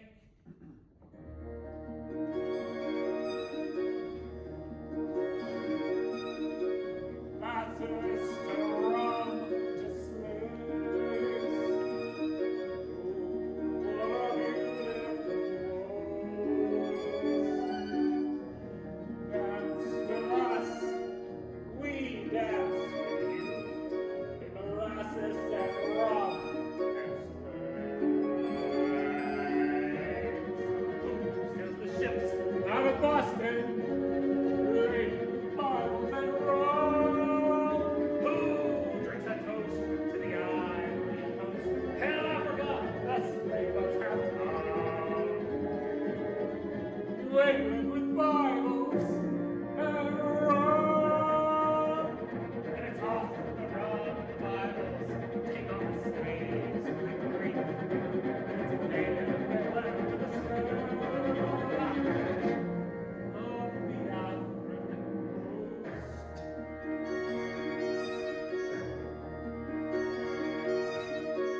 Passes the rum to slaves. 'Tis in morals, 'tis money that saves us. Some dance to the sound of a profitable pound with molasses and rum and slaves.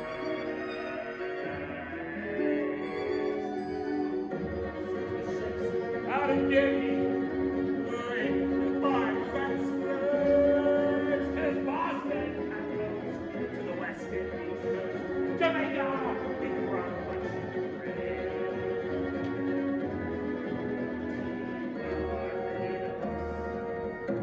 We brought Bibles and slaves. Oh, but you mustn't think I know the brethren here. See our slaves as figures on the ledger. Sir, they see them as figures on the block. Look at the faces of the crowd and the auction gentlemen. White faces on African walls. Seafaring faces. New England faces. Look at the ships. Man in the ships. Stuff them in the ships. Hurry to the men. Let the auction begin. Yaha, yaha, Makunda. Gentlemen, you hear? That's the cry of the auctioneer. Yaha, yaha, Makunda. Black, living gold, raw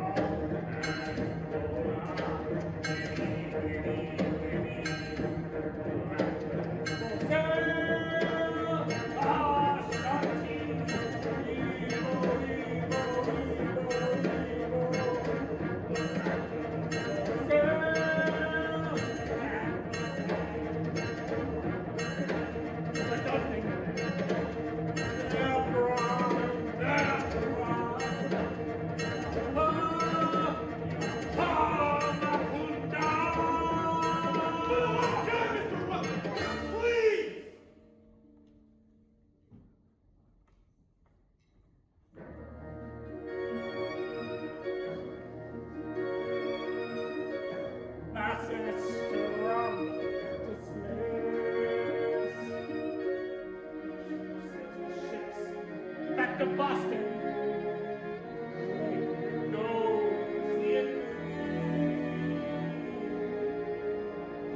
Fortunes are made in the triangle trade. Hail slavery, the New England dream. Mr. Adams, I give you a toast. Hail Boston, Hail Charleston! Who stinketh? The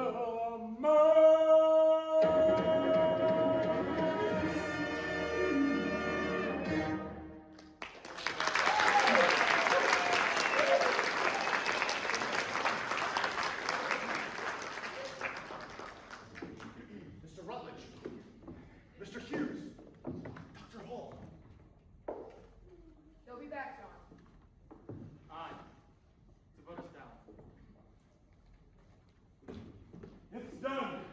Adams, Franklin, I have it.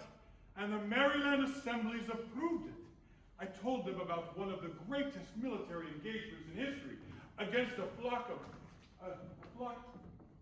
What's wrong? You'll have to forgive them, sir. They just suffered a minor setback. After all, what is a man profited if he shall gain Maryland but lose the entire South? Matthew chapter 16, verse 26.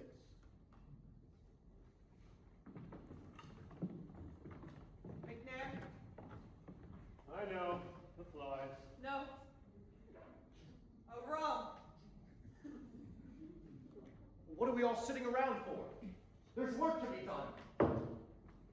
McKee, I want you to ride down into Delaware and bring us back Caesar. Come on! Are you mad? It's 80 miles horseback. And he's a dying man. No, he's a patriot. What good will it do? The South has done us in. Suppose they change their minds. Can we get Delaware without Caesar? What a bastard bunch. Stephen! I'm going to the tavern. If there's anything I can do for you there, let me know. Chase, Bartlett. What's the use, John? Both tomorrow morning. There's less than a full day left. Roger? Face facts, John. I'm sorry, John. There's no other choice. The slavery clause has got to go. What are you saying? It's a luxury we can't A afford. luxury?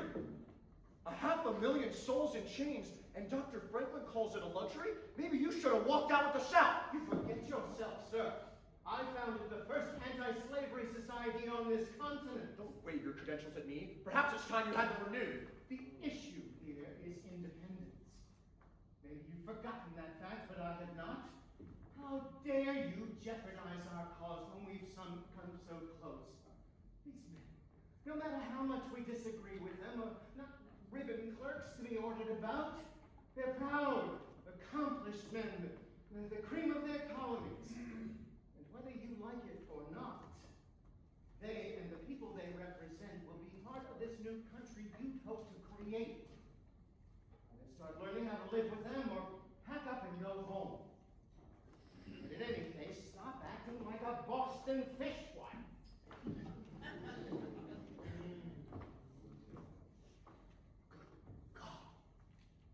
What have I come to? John Adams, the great John Adams, wise man of the East. What have I come to? My law practice down the pipe, my farm mortgaged to the hilt. At a stage in life when other men prosper, I've been reduced to living in Philadelphia. Philadelphia! God, Abigail, what am I going to do? Do, John. I need your help. You don't often ask my advice. Yes, well, there doesn't seem to be anybody else right now. Well, what is it? The entire South has walked out of this Congress. General Washington is on the verge of total annihilation. The precious cause for which I have labored these past several months has come to nothing, and it seems I'm obnoxious in this light. Nonsense, John. That I'm utterly incapable of facing reality. Foolishness, John. That I'm pigheaded. Ah, well, there you have me. John, I'm afraid you are pig-headed. Abigail, has there been any kind of life for you? God knows I haven't given you much. I never asked for more. After all, I'm Mrs. John Adams, and that's quite a lot for me. Is it Abigail? Just think of it. To be married to the man who's first in line. Yes, the agitator. Just tell me what it is. I know I've always been dissatisfied, but lately I find I reek of discontentment. afraid. Sometimes I fear there's no longer a dream. We've discontented.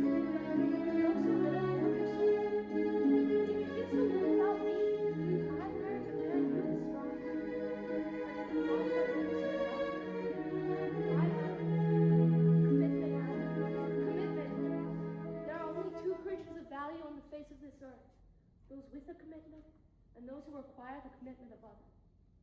You remember, John? Mr. Adams! What? This is for you. There's 10 more back there. Just a moment. What is it? What's in them? Who sent them?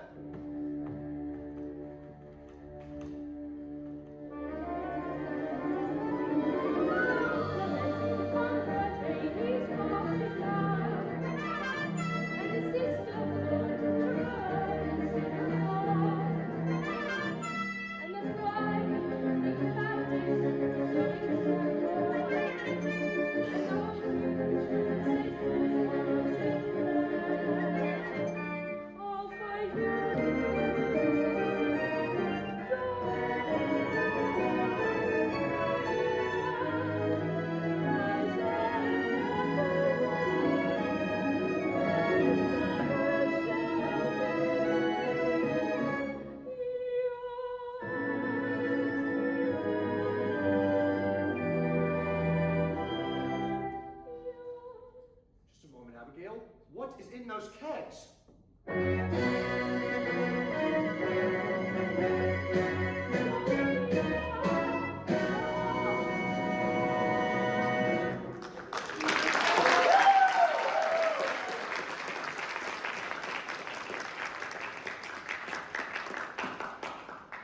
McNair, I want you to go out and buy every damn pin in Philadelphia. Pin? What kind of pin? Oh, I don't know. Whatever kind of pin ladies use with their sewing. And hurry, man. Bring these kegs to the armory. Franklin, Jefferson, what are you sitting around for? There's work to be done.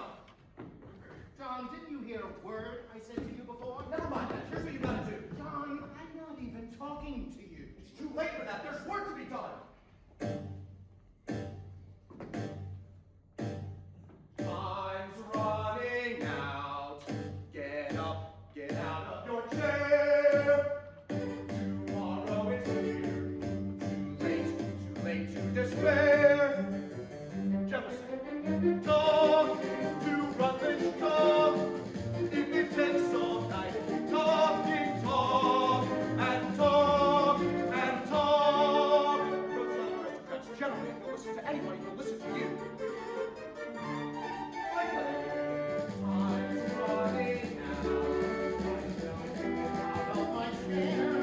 Do I think to talk to you? Yes, you do.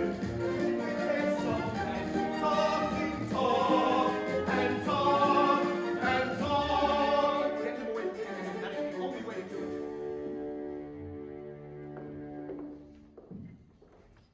I'm still from Massachusetts, you know, John. You know where I stand, and I'll do anything you say. No, Hancock. You're the president of Congress. You're a fair man. Stay that way.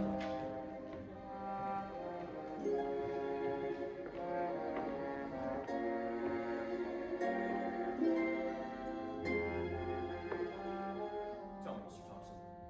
Do you stand with Dickinson, or do you stand with me? Senator General, lately I've had the honor of writing to me. With an expectation of receiving a reply in the last 15 dispatches. Is anybody there? Does anybody care? Does anybody care?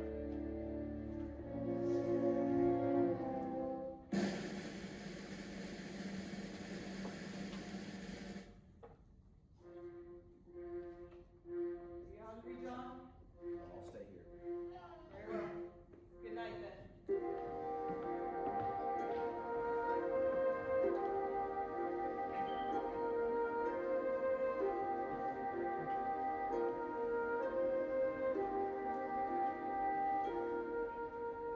Does anybody care?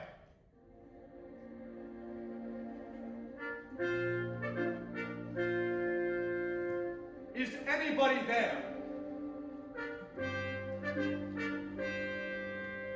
Does anybody see what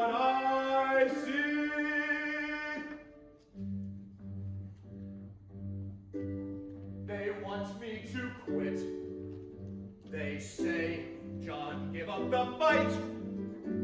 Still to England I say, good night, forever, good night.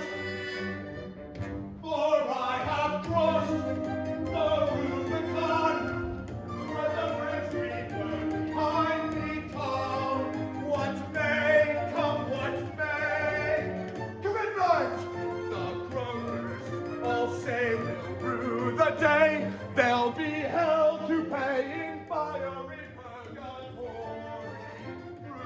Through all the gloom, I can see the rays of ravishing light and glory. Is anybody there? Does anybody care? Does anybody see what I see? I see fireworks. I see the pageant and pomp and parade. I hear the bells ringing out. I hear the cannon roar. I see Americans, all Americans, free forevermore.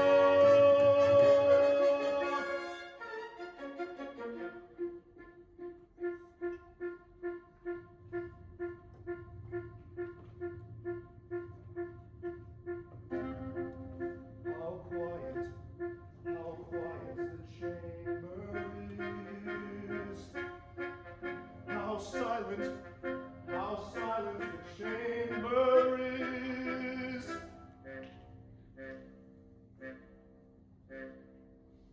Is anybody there? Does anybody care? Does anybody see what I see?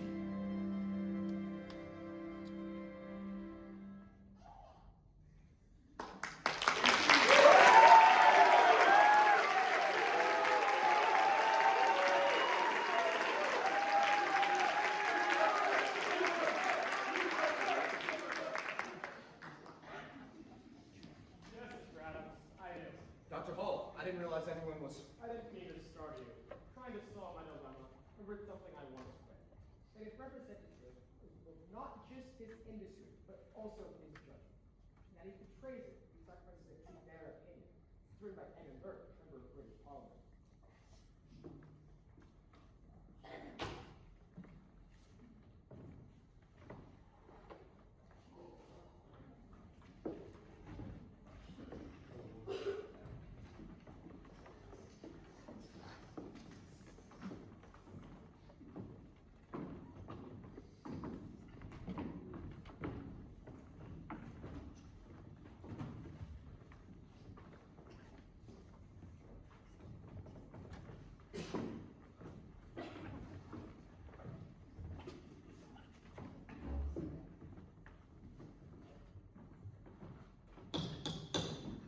Very well. I'll now call the Congress's attention on the vote of independence. Now, may I remind you, gentlemen, that a single nay vote will destroy the motion. And God bless you, Caesar. Thank you for coming, sir.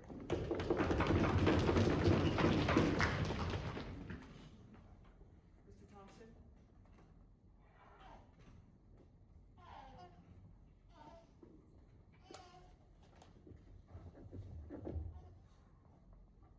New Hampshire. New Hampshire says yay.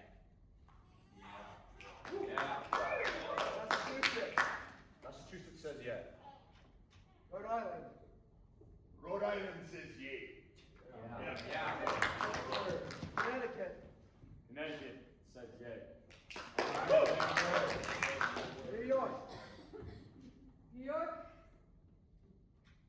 abstains. New Jersey. New Jersey says yay. Pennsylvania. Pennsylvania's not ready yet. Come back to us later. Delaware. Delaware. I, majority vote. Aye. Says yay.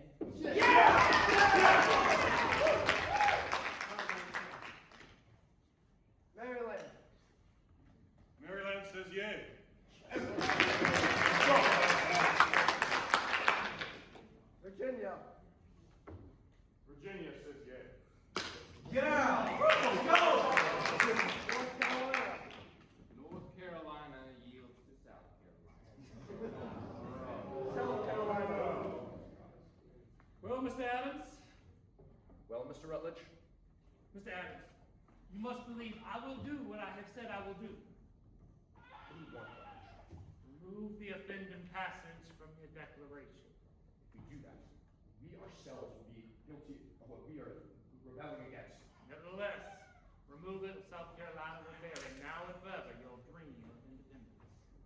John, I beg you, consider what you're doing. If we give in on this issue, posterity will never forgive us. That's probably true, John, but we'll not hear a thing. We'll be long gone. And besides, what will posterity think we were? Demigods? We're men, no more, no less, trying to get a nation started against greater odds than a more generous God would have allowed. John, first things first. Independence. America. For if we don't secure that, what difference will the rest make? Jefferson, say something. What else is there to do? No, man, you're the one who wrote it. I wrote all of it, Mr. Adams.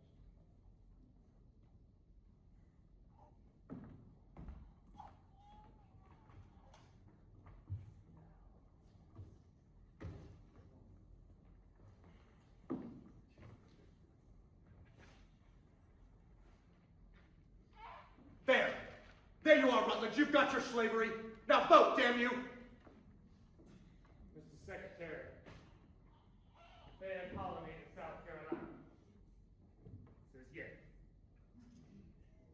South Carolina says yay. North Carolina says yay.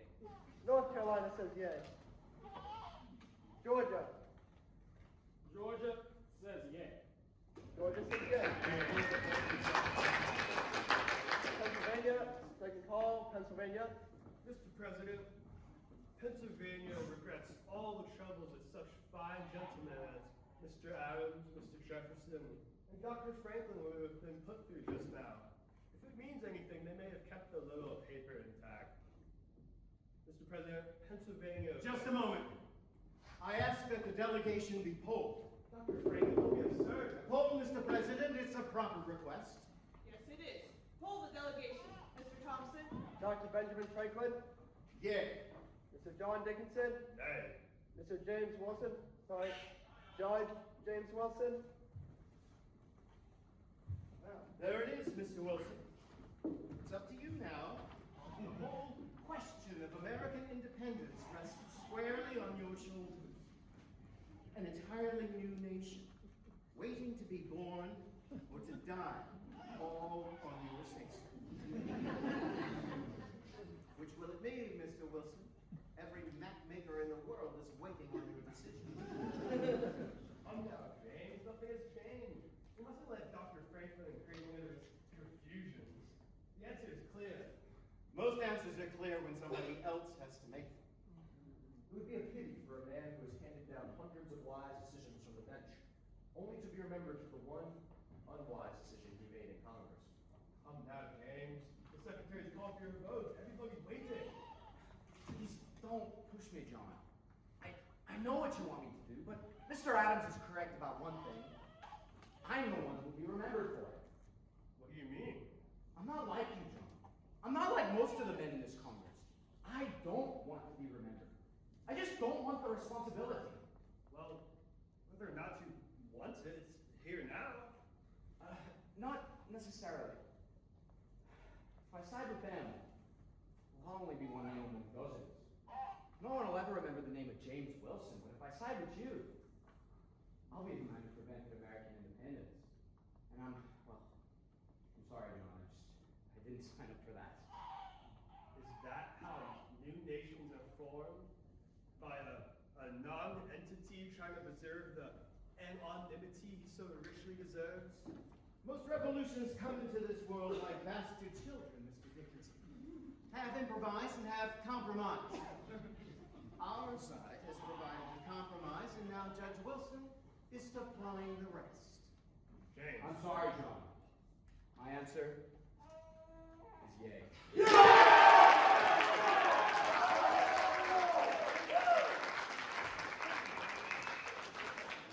Pennsylvania says yay. With the vote being 12 to 9, One abstention. The Resolution of Independency is adopted. It's done! Mr.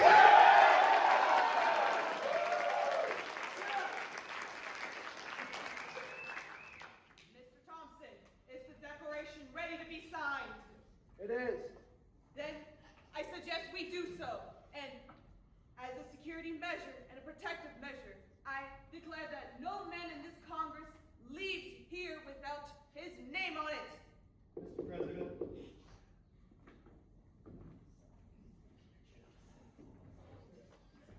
I cannot, with good conscience, sign such a document. I will never stop hoping for the eventual reconciliation of Great Britain. Although, in my own way, I hold America no less dear than does Mr. Adams.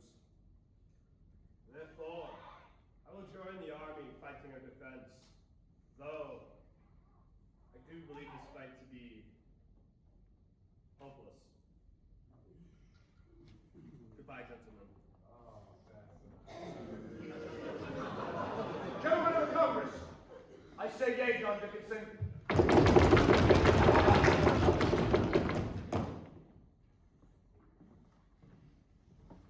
Gentlemen, are there any objections to the declaration as it now stands? Mr. President, I have one. You, John Adams? Jefferson, it just so happens the word is unalienable, not inalienable. I'm sorry, Mr. Apron, but inalienable is correct. Excuse you, sir, but I am a Harvard graduate. And I attended William and Mary. Mr. Jefferson, will you yield to Mr. Adams' request? No, sir, I will not. Very well then, I'll withdraw it. Good for you, John. I'll speak to the printer about it later. Very well, gentlemen. We are about to storm into this like a skip of paper, and only God knows how it will end.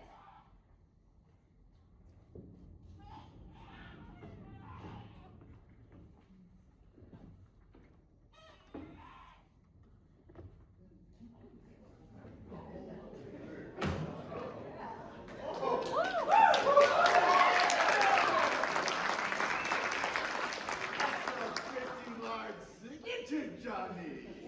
So fat, George in London can see it without his glasses. Yeah. Well, gentlemen, don't skip out on your chance to commit treason. Hancock's right. That paper is our passport to the gallows. But there's no backing out now. Either we all hang together, or we shall most assuredly hang separate. In my case, hanging won't be so bad. Just one snap, it'll be all over. But look at Reed. He'll be dancing a jig long after I'm gone. Gentlemen, forgive me if I don't join in the merriment. It's just that my name is still the only one on this damn thing.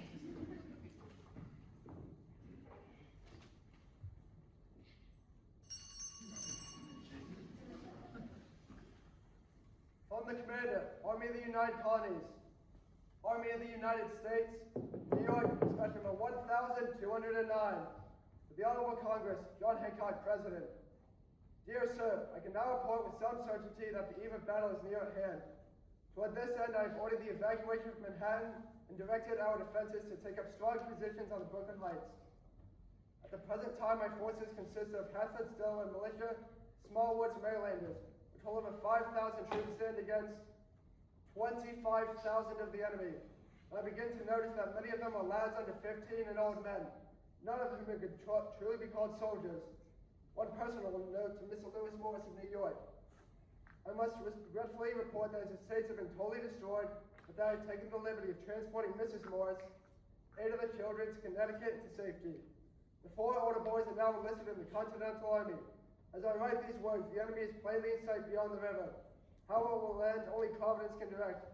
But dear God, what brave men I shall lose before this business ends. You're obedient?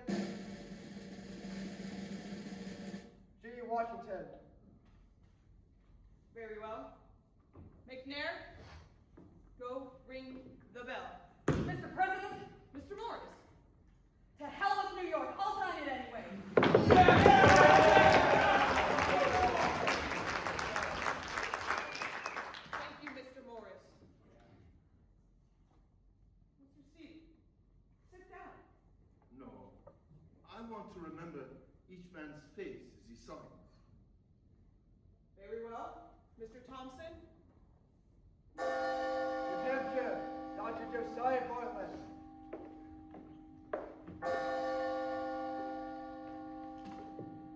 Massachusetts, Mr. John Adams.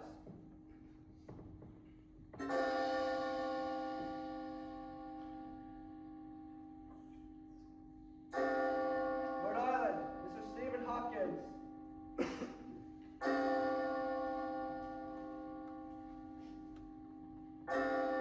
Connecticut, Mr. Roger Sherman.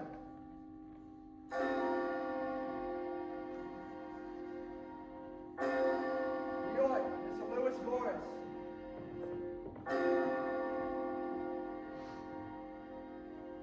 New Jersey, Reverend Jonathan Witherspoon.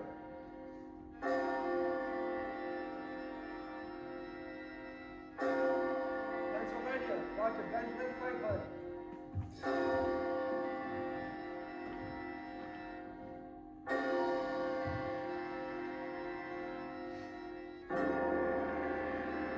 Delaware, Mrs. Caesar Rodney.